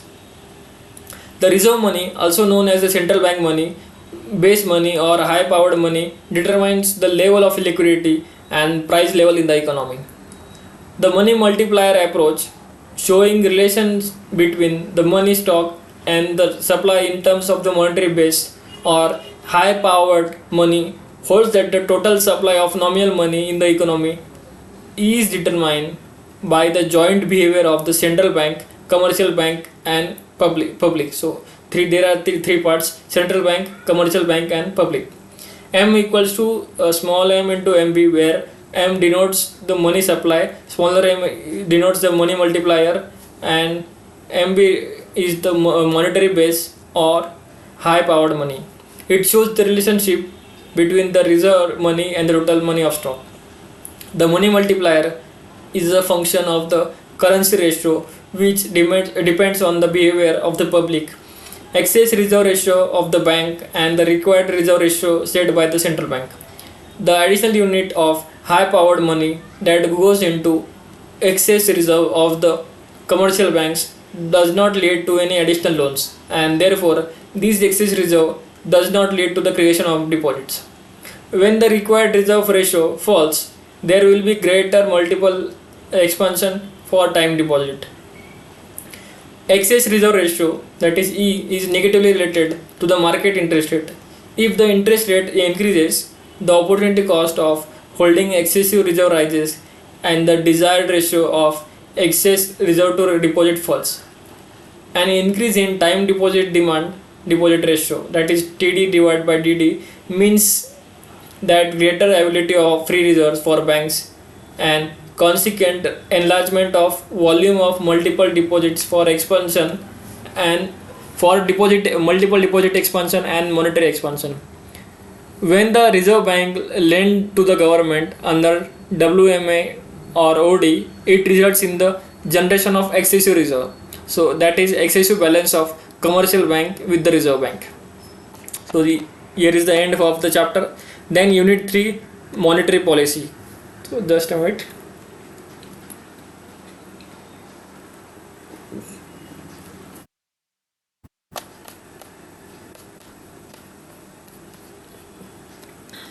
Monetary policy. Monetary policy refers to the use of monetary policy instruments which are at disposal to the central bank to regulate the availability, cost and use of money and credit so as to promote economic growth, price stability, optimal level of output and employment, balance of payment, equilibrium, stable currency or any other goal of government's economic policy.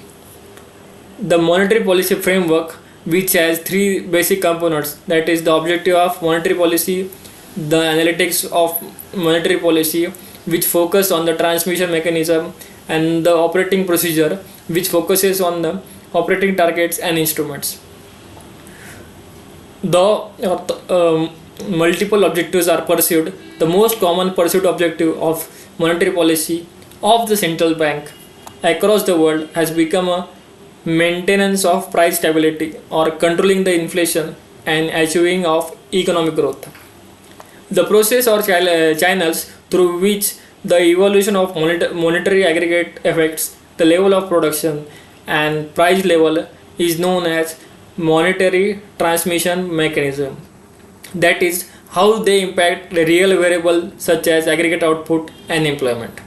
There are only four different mechanisms, namely interest rate channel, exchange rate channel, the quantum channel and the asset price channel. A contractionary monetary policy induce increase in interest rate increases the cost of capital and the real cost of borrowing for firms and households who respond by cut back on their investment and consumption respectively. The exchange rate channel works through expenditure switching between the domestic and foreign goods on the account of appreciation or depreciation of domestic currency, with its impact on net exports and consequently on domestic output and employment. Two distinct credit channels, the bank lending channel and the balance sheet channel, operates by altering the access of firm and household to bank credit and by the effect of monetary policy on the firm's balance sheet respectively. Asset price generates important wealth effects that impact through spending, output and employment. Then the operating framework of monetary policy relates to the all aspect of implementation, namely choosing the operating target, choosing the intermediate target and choosing the policy instrument. The day-to-day implementation of monetary policy by central banks through various instruments is referred to as operating procedures.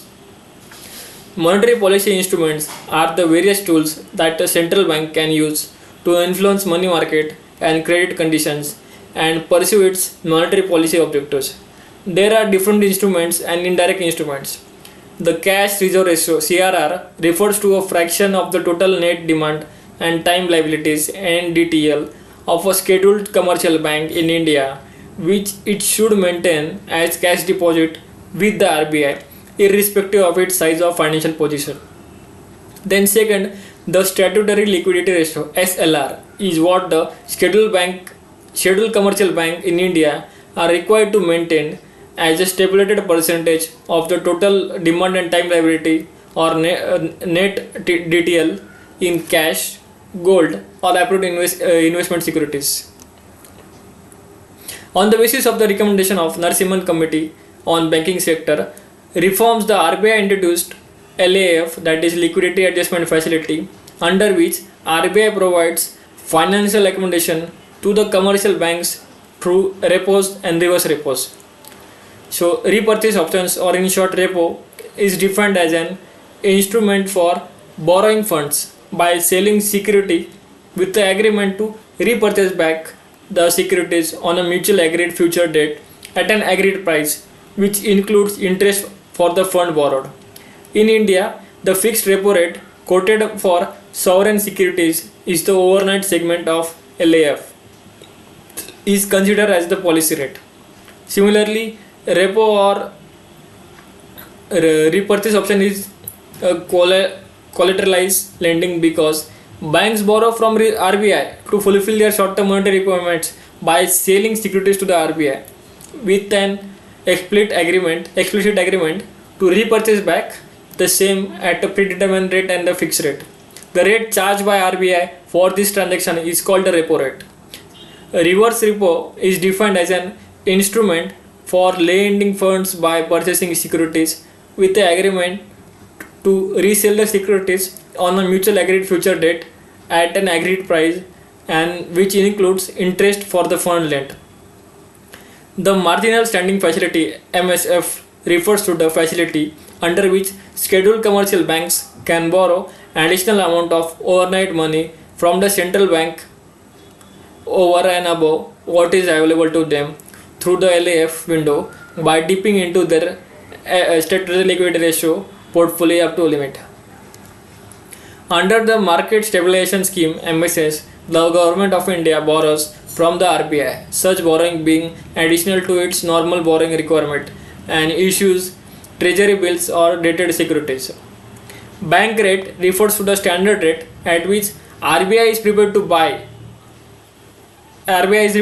buy or a rediscount bill of exchange or other commercial papers eligible for purchase under the Act. OMO, that's open market operation, is a general term used for market operation conducted by the RBI by way of sale or purchase of government securities to or from the market with an objective to adjust the rupee liquidity condition in the market on the regular basis.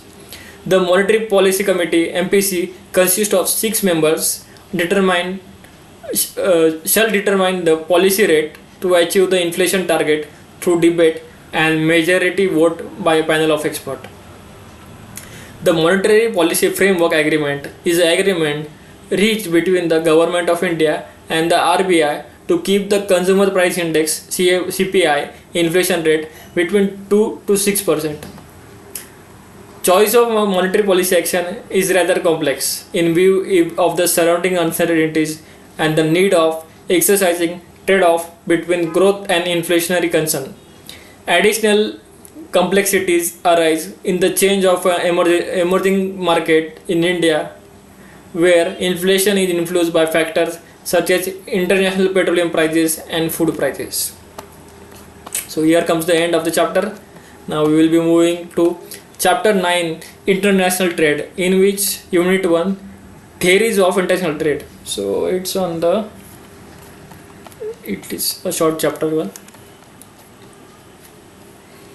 It is the exchange of goods and service as well as resources between countries and involve greater complexity compared to internal trade.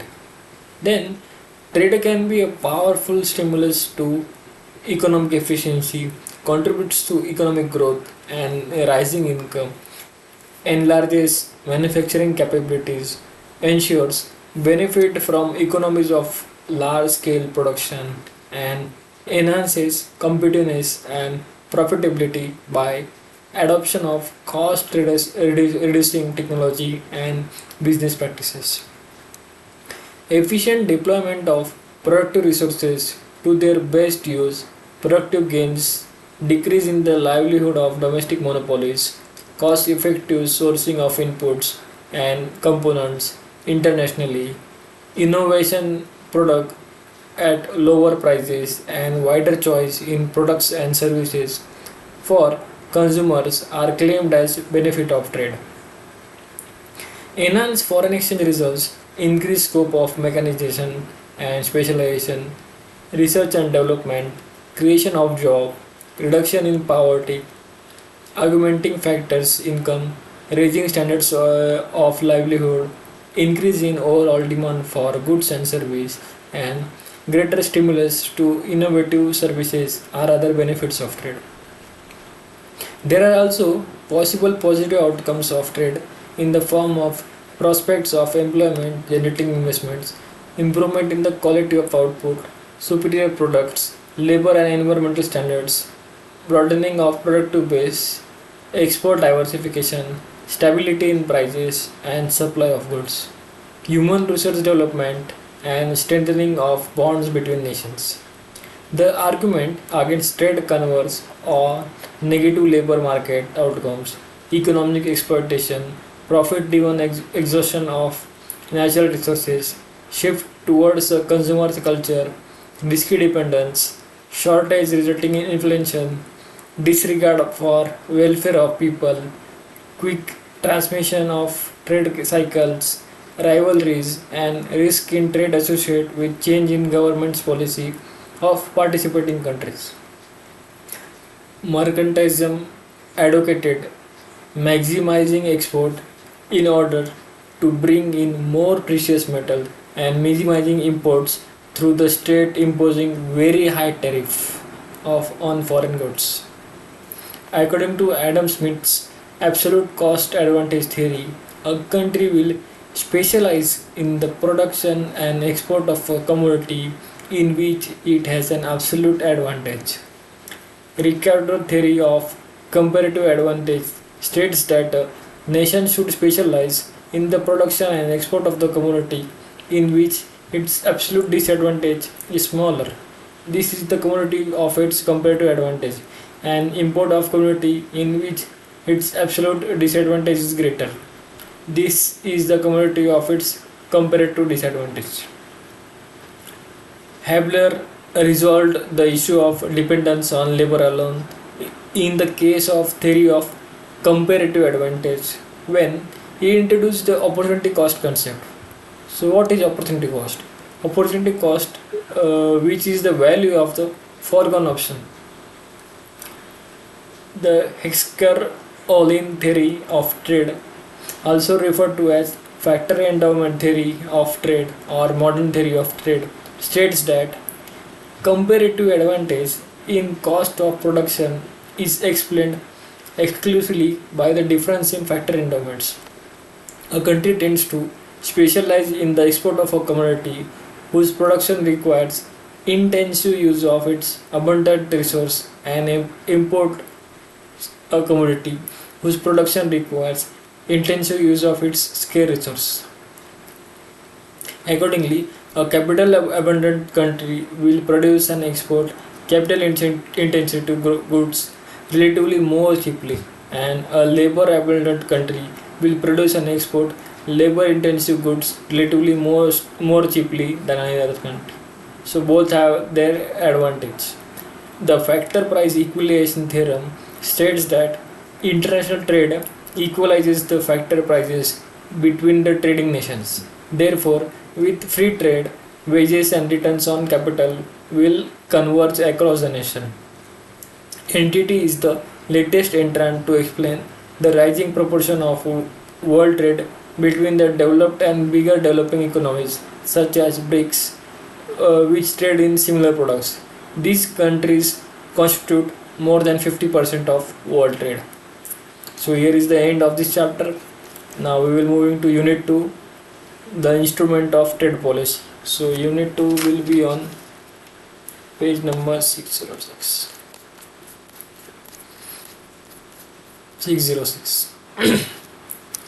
There comes trade policy encompasses all instruments that government may use to promote or restrict import and export.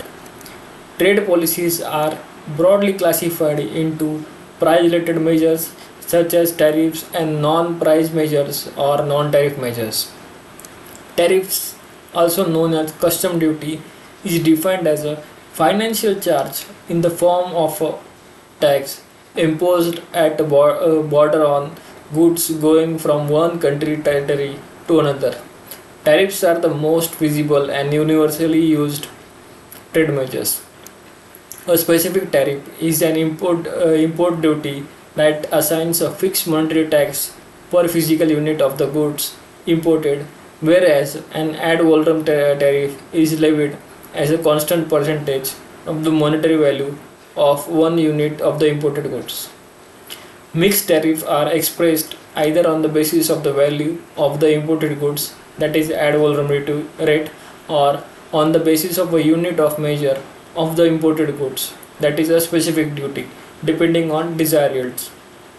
Then compound tariff or a compound duty is a combination of a ad valorem and a specific rate, and is calculated on the basis of both the value of imported goods, that is an ad valorem duty, and a unit of measure of the imported goods.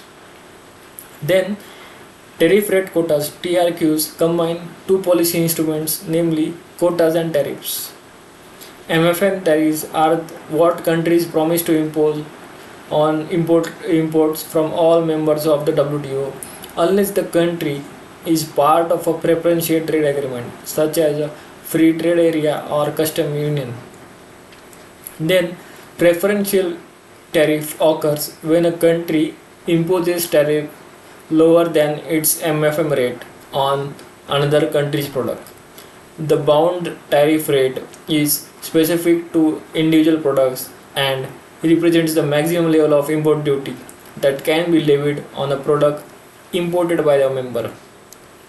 An applied tariff is the duty that is actually charged on imported on the most favored nation basis, the MFN basis.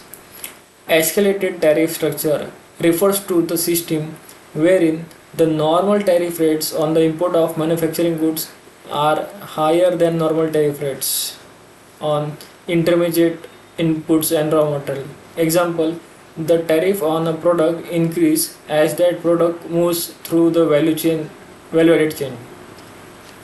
Then a prohibitive tariff is one that is set so high that no imports will enter. Then triggered price mechanisms are quick responses of affecting importing countries upon confirmation of trade distortion to offset the distortion. An example in India would be anti-dumping duties. Then dumping occurs when manufacturer sells goods in a foreign country below the sales price in their domestic country or below their full average cost of production. It the impact is to the aim is to grab the market and impact it heavily impact domestic producers.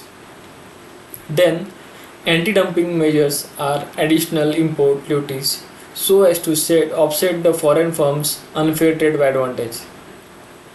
Countervailing duties are tariffs to offset the artificially low price charged by exporter who enjoys export subsidies and tax advantage offered by the government in their home countries.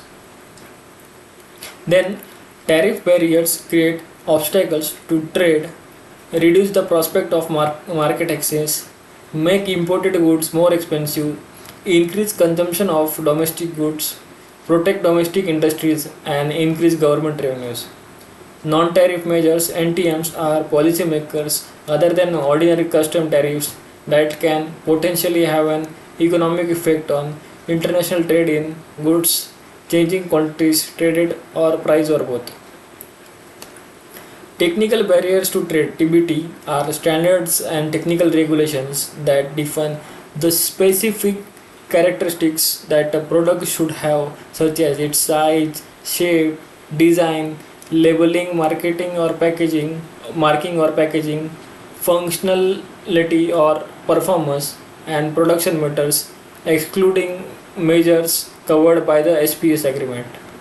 Then non-technical measures relate to trade requirements, for example, shipping requirements, custom formalities, then trade rules, taxation policies. SPS measures are applied to protect humans, animal, or plant life from risk arising from its additives, paste, contaminants, toxins, or disease causing organisms, and to protect biodiversity. Then an important quota in a direct restriction which specifies that only a certain physical amount of the goods will be allowed into a country during a given period, usually 1 year. The objective of financial measure is to increase import cost by regulating the access to and cost of foreign exchange for imports and to define the terms of payment. Government procurement policies may interfere with trade if they involve mandates that the whole of a specific percentage of purchase should be from domestic firms rather than from foreign firms. In the case of investment, local content requirements that mandate that a specific fraction of a final good be produced domestically may act as a trade barrier. Rules of origin are the criteria needed by governments of importing countries to determine the national source of a product. Then, safeguard measures are initiated by countries to temporarily restrict import of a product in its domestic industry. Its domestic industry is injured by the surge in domestic, while an embargo is a total ban imposed by government on import or export of some or all commodities to a particular country or region for a specific or indefinite period. Export tax is a tax collected on exported goods and may be either specific or ad valorem. Export subsidy includes financial contribution to domestic producers in the form of grant, loan, equity infusion, or some form of income or price support, both distort trade. Then voluntary export restraints (VERs) refers to a type of informal quota administered by an exporting country voluntarily restraining the quantity of goods that can be exported out of that country during a specific period of time. It is imposed based on negotiation to appease the importing country and to avoid the effect of possible trade restraint. So here is the end of this chapter. Then we will be moving on to Unit 3, Trade Negotiations. Unit 3, Trade Negotiation.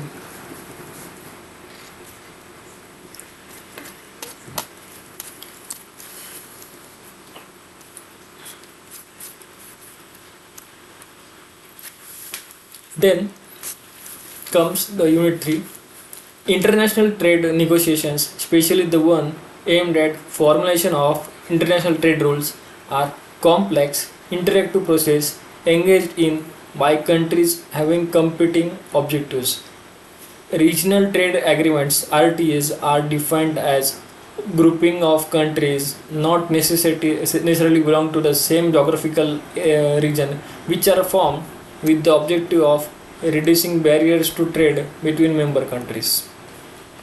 Then, trade negotiations result in different types of agreement, namely unilateral trade agreements, bilateral trade agreements, regional preferential trade agreements, trading blocks, free trade area, custom union, common market, and economic and monetary union. The General Agreement on Tariff and Trade (GATT) provides the rule for most of the world trade for 47 years, that is from 1948 to 1994. 8 multilateral negotiations known as trade rounds held under the auspicious GATT resulted in substantial international trade liberalization. The 18th of the Uruguay round of 1986 to 1994 was the last and the most consequential of all the rounds and culminated in the birth of WTO and a new set of agreement replacing the GATT. The principal objective of the WTO is to facilitate the flow of international trade smoothly, freely, fairly, and predictably. The WTO does its function by acting as a forum for trade negotiations among member governments, administering trade agreements, reviewing national trade policies, cooperating with other international organizations, and assisting developing countries in trade policies issues through technical assistance and training programs. The WTO activities are supported by the Secretariat located in Geneva, headed by a Director General. It has a 3-tier system of decision making. The top level decision making body is the Ministerial Conference, followed by Council, namely the General Council and the Goods Council, Service Council, and Intellectual Property TRIPS Council. The WTO accounting for about 95% of world trade currently has 164 members, of which 117 are developing countries or separate custom territories. Then, the major guiding principle of the WTO are trade without discrimination, most favored nation treatment, the national treatment principle, free trade, predictability, general prohibition of quantitative restriction, greater competitiveness, tariffs as legitimate measures for protection, transparency in decision making, progressive liberalization, market access, and a transparent, effective, and verifiable dispute settlement mechanism. Then, the important agreements under WTO are on agriculture, SPS measures, textiles and clothing, technical barriers to trade (TBT), trade-related investment measures (TRIMS), anti-dumping, custom valuation, pre-shipment inspection (PSI), rules of origin, import licensing procedures, subsidies and countervailing measures, safeguards, trade in services, intellectual property rights, settlement of disputes, trade policy review mechanism, and plurilateral trade agreements on trade in civil aircrafts and government procurements. The Doha round, formerly the Doha Development Agenda, which is the 9th round since the World War II, was officially launched at the WTO's 4th Ministerial Conference in Doha, Qatar in November 2001. The major issues related to the WTO are in respect of slow progress of multilateral negotiation, uncertainties resulting from regional trade agreement, inadequate or negligible trade regulation, and those which are specific to the developing countries, namely protectionism and lack of willingness among developed countries to provide market access, difficulties that they may face in implementing the present agreement, apparent north-south divide, exceptionally high tariff, tariff escalation, erosion of preferences, and difficulties with regard to adjustment. So here comes a quick query.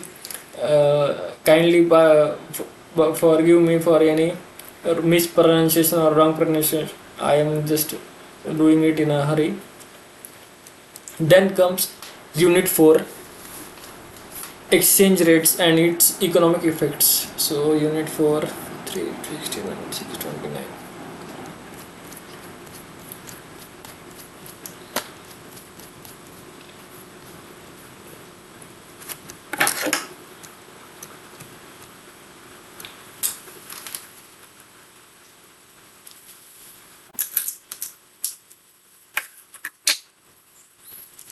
Unit 4. So what is exchange rate? Exchange rate is the rate at which the currency of one country exchanges for the currency of another. A direct quote, that is European currency quotation, is the number of units of a local currency exchangeable for one unit of a foreign currency. For example, rupees 65 for per USD, that is per US dollar, per or 1 US dollar. An indirect quote or American currency quotation is the number of unit of a foreign currency exchangeable for 1 unit of local currency. For example, the same quote in reverse order, dollar 0.0151 per rupee. In a direct quotation or direct quote, the foreign currency is the base currency and the domestic currency is the counter currency. In an indirect quotation, the domestic currency is the base currency and foreign currency is the counter currency. The rate between Y and Z, which is derived from the given rate of one set of two pairs of currency, say X and Y and X and Z, is called cross rate. An exchange rate regime is the system by which a country manages its currency with respect to foreign currencies. There are two major types of exchange rate regimes at the extreme ends, namely floating exchange rates, also called as flexible exchange rate, and fixed exchange rate regime. Under floating exchange rate regime, the equilibrium value of the exchange rate of a country's currency is market determined.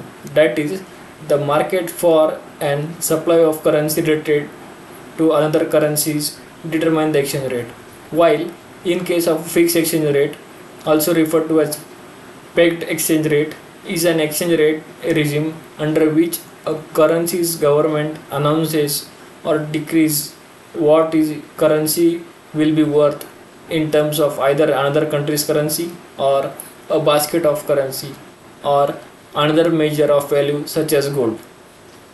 A central bank may implement soft peg policy under which the exchange rate is generally determined by the market, or a hard peg where the central bank sets a fixed and unchanging value for the exchange.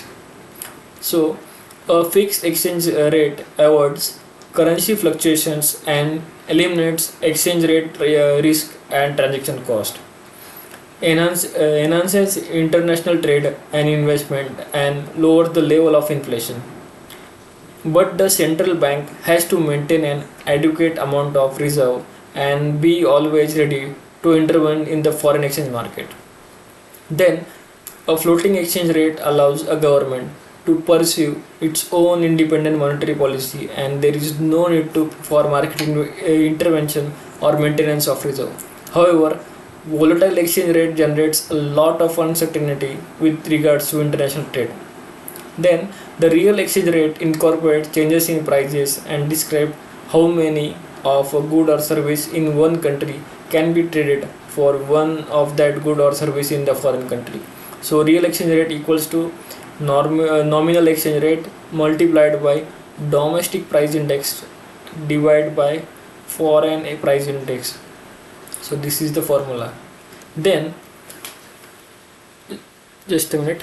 Then real effective exchange rate, REER, real, is the nominal effective exchange rate, that is a measure of the value of a currency against a weighted average of various foreign currencies divided by a price deflector or index of cost. Then The wide-ranging collection of market and institution that handles the exchange of foreign currency is also known as foreign exchange market.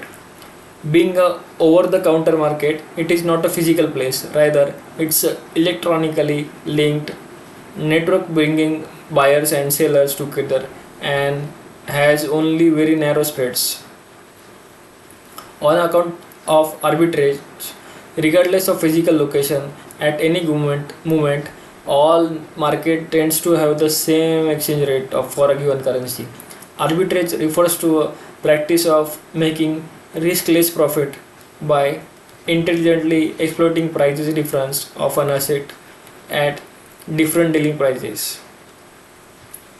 There are two types of transactions in a foreign market: current transactions, which are carried out in the spot market, and future transactions involving contract to buy or sell currencies for a future date, which are carried out in forward and futures market. Generally, the supply of and demand for foreign exchange in the domestic foreign exchange market determines the external value of the domestic currency, or in other words, a currency's exchange rate. Then, changes in exchange rate portrays depreciation or appreciation of one currency. The terms currency appreciation and currency depreciation describes the movement of the exchange rates. Currency appreciates when its value increases with respect to the value of another currency or a basket of another currencies. On the contrary, currency depreciates when its value fails with respect to the value of another currency or a basket of another currency. Then, devaluation is a deliberate downward adjustment by a central bank in the value of the country's currency relative to another currency, group of currency, or standard. Appreciation of a country's currency cause changes in import and export prices will lead to changes in import and export volumes, causing resulting in import spending and export earning. Then comes exchange rate depreciation. Lowers the relative price of a country's export, raises the relative price of its import, increase demand both for domestic import competing goods and for exports, leads to output expansion, encourages economic activities, increases the international competitiveness for domestic industries, increases the volume of export, and improves trade balance. Currency appreciation raises the price of export, decreases export, increases import, adversely affect the competitiveness of domestic industry, cause larger deficit, and worsen the trade balance. So here comes the end. Then it has a unit 5 international capital movement. So unit 5.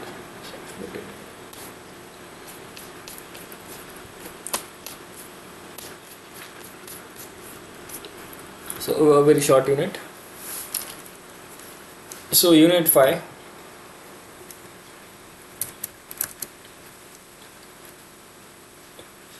Foreign capital may flow into an economy in different ways, such as foreign aids, grants, borrowings, deposits from non-resident Indians, that is NRIs, investment in the form of foreign portfolio investment FPI, and foreign direct investment means FDI. So foreign direct investment is defined as a process whereby the resident of one country, say a home country, acquires ownership of an asset in another country, like US people are investing in India, that is the host country, and such movement of capital involves ownership, control, as well as management of the asset in the host country. Then direct investment are real investment in factories, assets, land, inventories, etc., and have three components. For that is equity capital, reinvestment earnings, and other direct capital in the form of intracompany loans. FDI may be categorized as horizontal, vertical, or conglomerate. Foreign portfolio investment is the flow of financial capital with stake in a firm at below 10% and does not involve manufacturing of goods or provision of service, ownership, management or control of the asset on the part of investor. So investor just invests, he don't does anything related to business activity. Then the main reasons for foreign direct investment are profit, high rate of return, possible economies of scale in operation, fourth risk diversification, then retention of trade patents, capture of emerging market, low host country environment and labor standards, bypassing of non-tariff and tariff barriers, cost effective availability of needed inputs and taxes and investment incentives. So foreign direct investments takes place through opening of a subsidiary or associate company, equity injection, acquiring a controlling interest, mergers and acquisition (M&A), joint ventures (JV), and greenfield investments.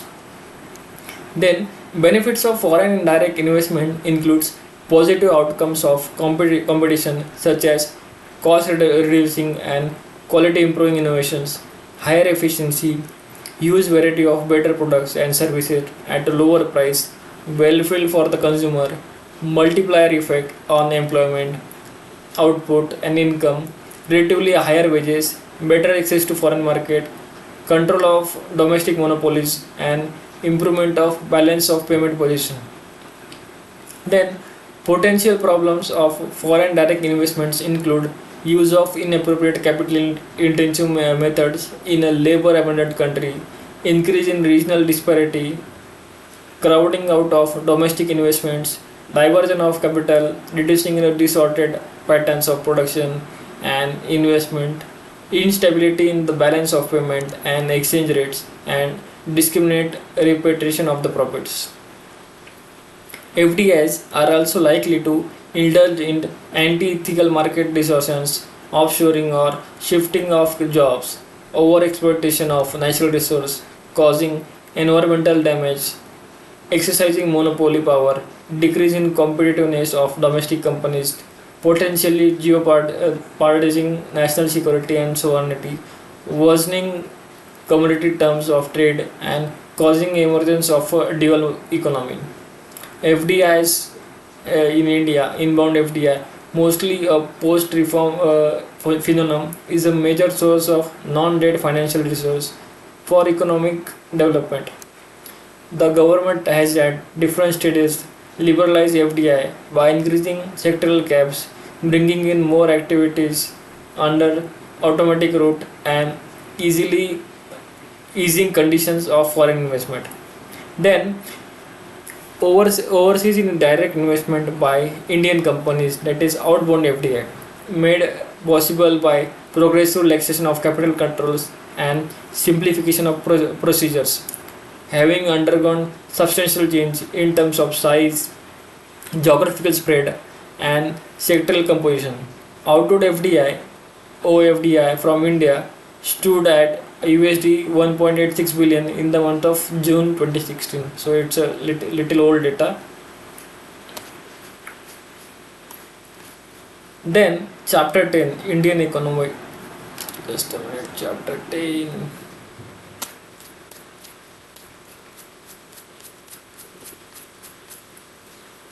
So chapter 10, I think it's on 678. 696. So it is one of the important chapters. You may see many MCQs asked from here, hopefully. So here we are, chapter 10, Indian economy. India is believed to have had the largest economy of the ancient and medieval world and controlled between one-third or one-fourth of the world's wealth. It was prosperous and self-reliant and had flourishing cities and self-sufficient villages. The advent of the European and the rule of British from 1757 to 1947 brought about a market shift in the economic history of India. High production on account of industrial revolution in Britain necessitated raw material and market for finished goods, for which India was made the target. This, along with adverse imperial policies towards Indian manufacturing and the ease of importing cheap machines, made goods decrease the competitiveness of Indian manufacturers and reduce their domestic demand, leading to a virtual destruction of the Indian manufacturing sector. The consequence of collapse of manufacturing sector was felt heavily on agriculture sector in the form of overcrowding on farms, subdivision and fragmentation, subsistence farming, low productivity, lower incomes and aggravated poverty. Then institutional inadequacies in land tenure and growth of a class of exploitative money lenders and zamindars resulted in vices such as absentee landlordism, higher rents, higher indebtedness, deterioration of fertility of land, and lower productivity. During the British period, modern industrial sector saw lopsided growth with preponderance of cotton and jute industries. Producer goods industries lagged behind due to the indiscriminatory attitude of self-interested British rules. The share of manufacturing and of employment in this sector was practically low. At the time of independence, India was overwhelmingly rural, inhabited by mostly illiterate and poor people with low life expectancy. The social structure was deeply stratified and exceedingly heterogeneous on many counts. The country was deficient in physical, financial, and human capital.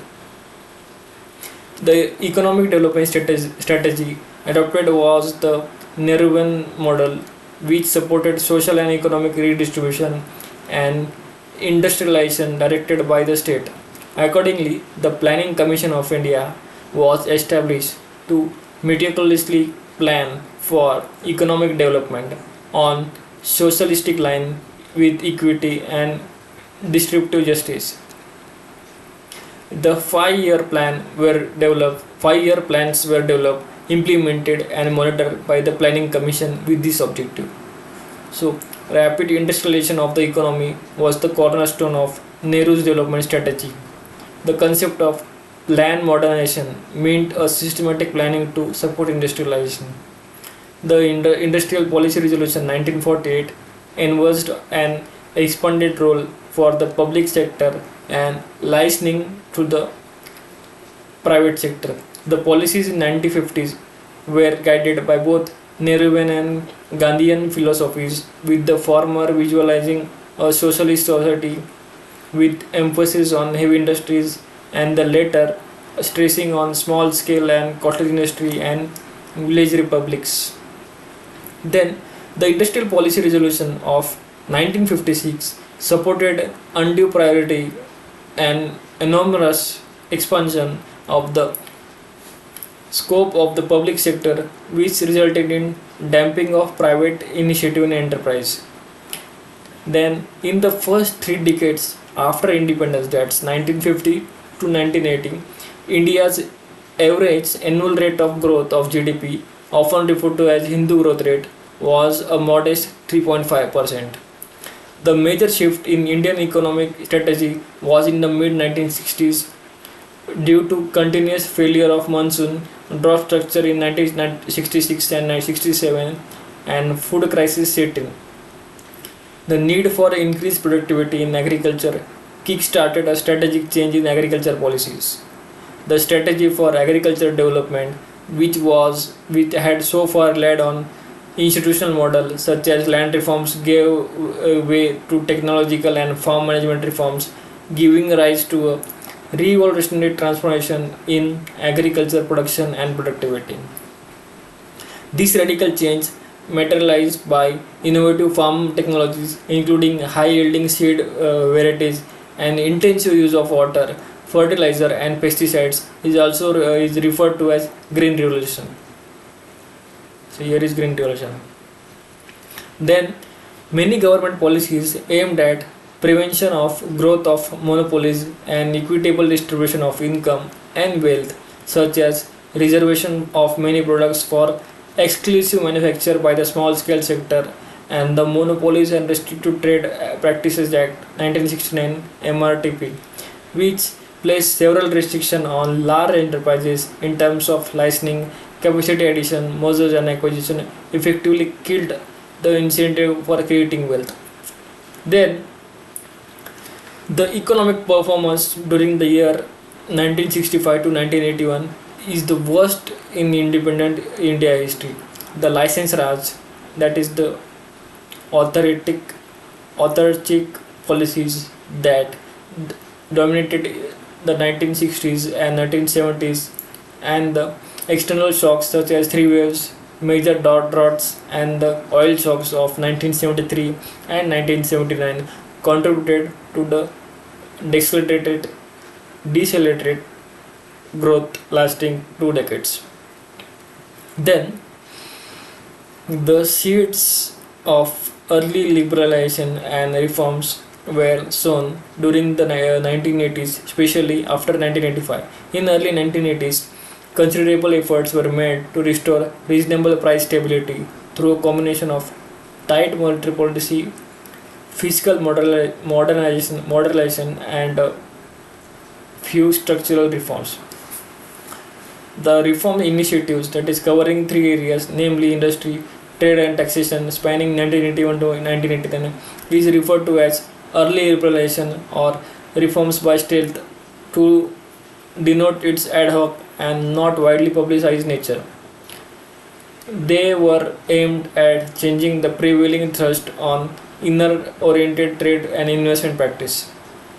The major reforms in 1980s included delicensing of 25 broad categories of industries, granting of the facility of broadbanding to allow flexibility and rapid change in the product mix of industries without going in for fresh licensing, increase in the asset limit of MRTP firms from rupees 20 crores to 100 crores, introduction of modified value added (MODVAT), establishment of the Securities and Exchange Board of India (SEBI) as a non-statutory body, extension of the open general license, export incentives, liberalization of imports, reduction in tariff, and removal of price and distribution controls on cement and aluminium. The private sector investments were inhibited due to reasons such as convoluted licensing policies, public sector reservations, and excessive government control reservations of goods to small scale sectors, as well as excessive price and distribution controls. Then, the public sector, which led to the manufacturing and service sectors, were plagued by inefficiencies, government control, and bureaucratic procedures, and yielded very low return on investments. Import controls in the form of tariffs, quotas, and quantitative restrictions and restrictions on foreign trade and investment virtually insulted the economy from foreign competition. The reforms in 1980s were instrumental in bringing confidence in the mind of politicians and policymakers that a well-regulated competitive market can ensure economic growth and increase in the overall welfare. Then, extremely large fiscal deficits, several strain on balance of payment, heavy internal as well as external debt, unprecedented level of interest payments, all-time low foreign exchange reserves, lesson from collapse of sovereign union, spectator success of China through adoption of outward-oriented policies, and above all, the stringent conditions put forth by the International Monetary Fund (IMF) for availing further loans were the reasons for launching the drastic economic reforms of 1991. The twin objectives of reform were reorientation of the economy from a centrally directed and highly controlled one to a market friendly or market oriented economy, and macroeconomic stabilization by substantial reduction in fiscal deficit. The reform policies can be broadly classified as a stabilization measures, which were short-term measures to address the problems of inflation and adverse balance of payment, and structural reform measures, which are long term and of continuing nature, aimed at bringing in productive and competitive by removing the structural rigidity in different sectors of the economy.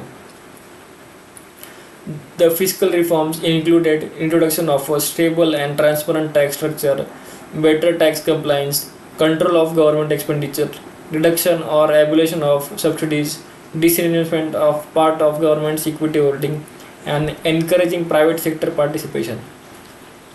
Then the monetary and fiscal financial reforms, sector reforms were in the form of interest rate regulation, reduction in control on banks by RBI in respect of interest rate, and facilitating greater competition in the banking sector by private participation and foreign competition, reduction in reserve requirement, liberalization of branch licensing policy, and establishing prudential norms of accounting in respect of classification of assets, disclosure of income, and provision for bad debts. Reforms in capital market included granting of statutory recognition to the Securities and Exchange Board of India (SEBI) to facilitate mobilization of adequate resource and their efficient allocation. The new economic industrial policy announced by the government on 24th July 1991 sought to be substantially deregulated industry so as to promote growth of a more efficient and competitive industrial economy. This policy put an end to a license raj by removing licensing restriction for all industries except for 18 on strategic considerations.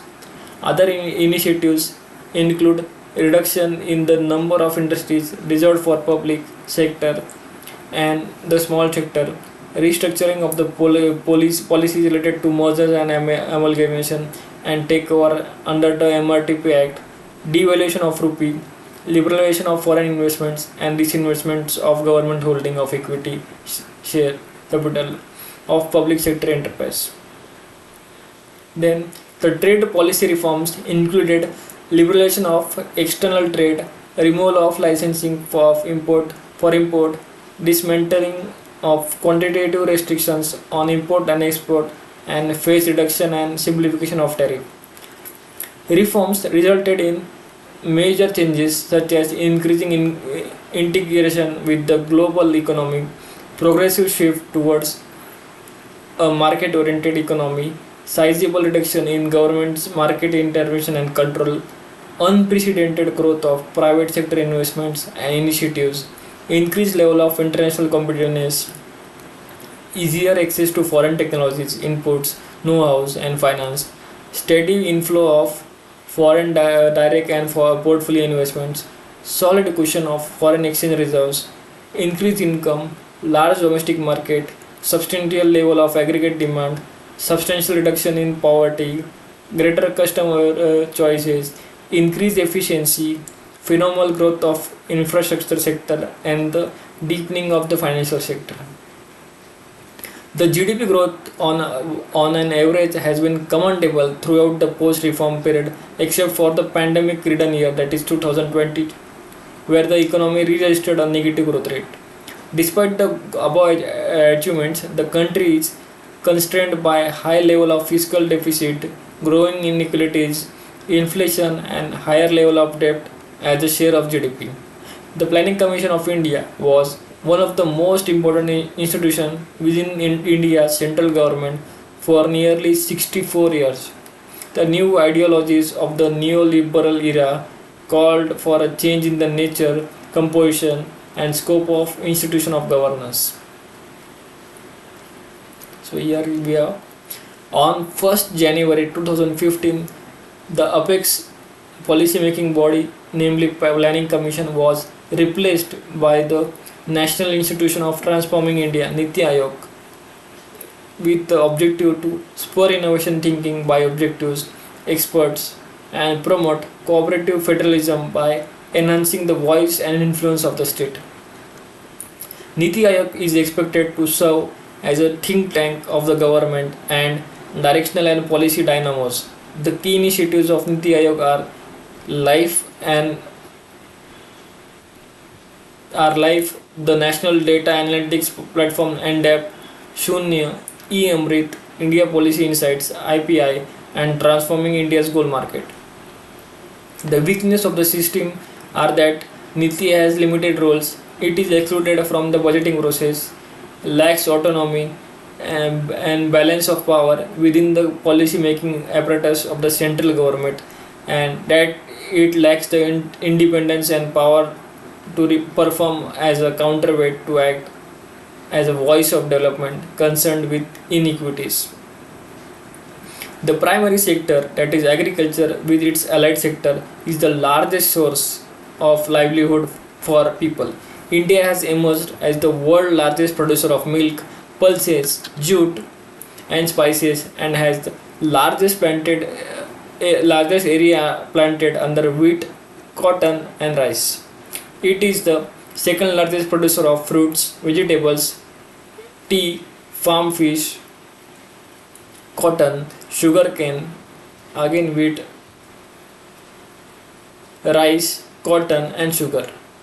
47% of the India's population is directly dependent on agriculture for living, which contributed a significant figure to the GDP, 18.8% in 2021-22 until 31st January 2022.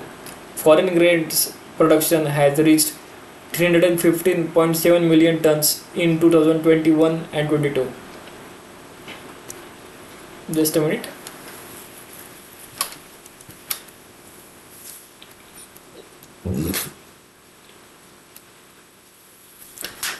Now comes India is among the top 10 exporter of agriculture products in the world. Agriculture and Processed Food Export Development Authority (APEDA) is entrusted with the responsibility of export promotion of goods, agri products. Various measures are adopted by the government, such as 100% FDI in marketing of food products and in food products, e-commerce, income support to farmers through PM Kisan, fixation of minimum support price MSP at 1.5 times of the cost of production, institutional credit for agriculture sector at concessional price, national mission of edible oils, Pradhan Mantri Fasal Bima Yojana, a novel insurance scheme, mission for integrated development of horticulture, MIDH, soil health cards, Paramparagat Krishi Vikas Yojana, then Agri Infrastructure Fund AIF, promotion of Farmer Producer Organization FPOs, per drop more crop PDMC, setting up for micro irrigation fund, creation of ENAM, that is a pan India electronic trading portal, introducing of Kishan Rail, and setup of a startup ecosystem in agriculture and other areas.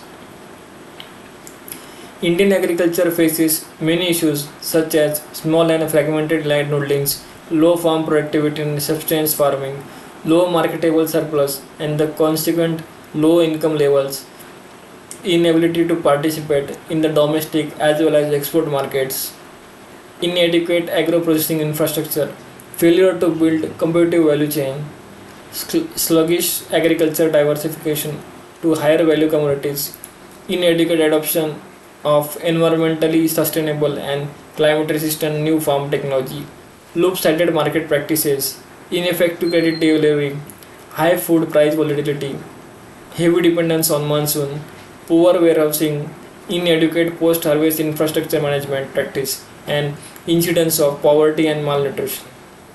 The industrial sector contributes about 30% of total gross value added and employs over 12.1 crores of people. Manufacturing is the most important sector and accounts for 78% of total production. In 2022-23 until September 22, the combined index of 8 core industries stood at 142.8. In Jan 31-23, the Manufacturing Purchasing Managers Index (PMI) index stood at 50.4. India's rank in the Global Innovation Index (GIR) improved to 40th in 2022 from 81st rank in 2015. The Department of Promotion of Industry and Industrial Trade Internal Trade (DPIIT) has a role in the formulation and implementation of industrial policy and strategies for industrial development. Some of the policies for industrial development include introduction of GST, that's Goods and Service Tax Act 2017, as a single domestic indirect tax law for the entire country, reduction in corporate tax of domestic countries, Make in India, a vocal for local initiative, ease of doing business, the National Single Window Scheme, PM Gati Shakti Yojana, National Master Plan, National Logistic Policy (NLP), Production Link Incentive (PLI) schemes, Industry Corridor Development Program, FAME India scheme, Udyami Bharat, PM Mega Integrated Textile Region and Apparel, remission of duties and taxes on export products, RODTPT, National Logistic Policy (NLP). I think it's double. Yes, it has been. Startup India, programs on public procurement, preference to Make in India, and emergency credit line guarantee scheme. The major challenges to the industrial sector are shortages of efficient infrastructure and manpower, reduced factor productivity, heavily reliance on import, exchange rates, volatility, industrial locations established without reference to cost effective points, heavy losses, inefficiencies, lower productivity, and unsustainable returns plaguing the public sector industries, strained labor management relations, lower export competitiveness, slowing external demand, imposition of non-tariff barriers by other countries, global supply chain disruptions and uncertainties, inflations leading to input cost escalations and lower demand, global slowdown and related negative sentiments affecting investment, aggressive tightening of monetary policy and increase in cost of credit, high and increasing fuel prices, and the mounting presence of informal sector. A remarkable feature of the post-reform Indian economy is the unconventional experience of bypassing the secondary sector in the growth trajectory by a shift from agriculture to the service sector. The service sector is the largest sector of India and accounts for 53.89% of total India's GVA. It has the highest labor productivity and is the fastest growing sector. The exceptionally rapid expansion of knowledge-based service such as professionals and technical services had contributed substantially to the growth of tertiary sector. India is among the top 10 WTO member in service export and import. India's service export at USD 27 billion recorded robust growth in November 2022 due to software, businesses and travel services. To ensure the liberalization of investment in various industries, the government has permitted 100% foreign participation in telecommunication service through the automatic route, including all service and infrastructure providers. The Indian Development Update (IDUI) of the World Bank, published in November 2022, holds the optimistic view that compared to other emerging economies, India is much more resilient to withstand adversities in the global arena, while acknowledging the fact that India has to face an unusual challenging external environment following the Russia-Ukraine war, increased crude oil and commodity prices, persistent global supply disruptions, tighter financial condition, and higher domestic inflationary pressures. So here is the end of our revision video.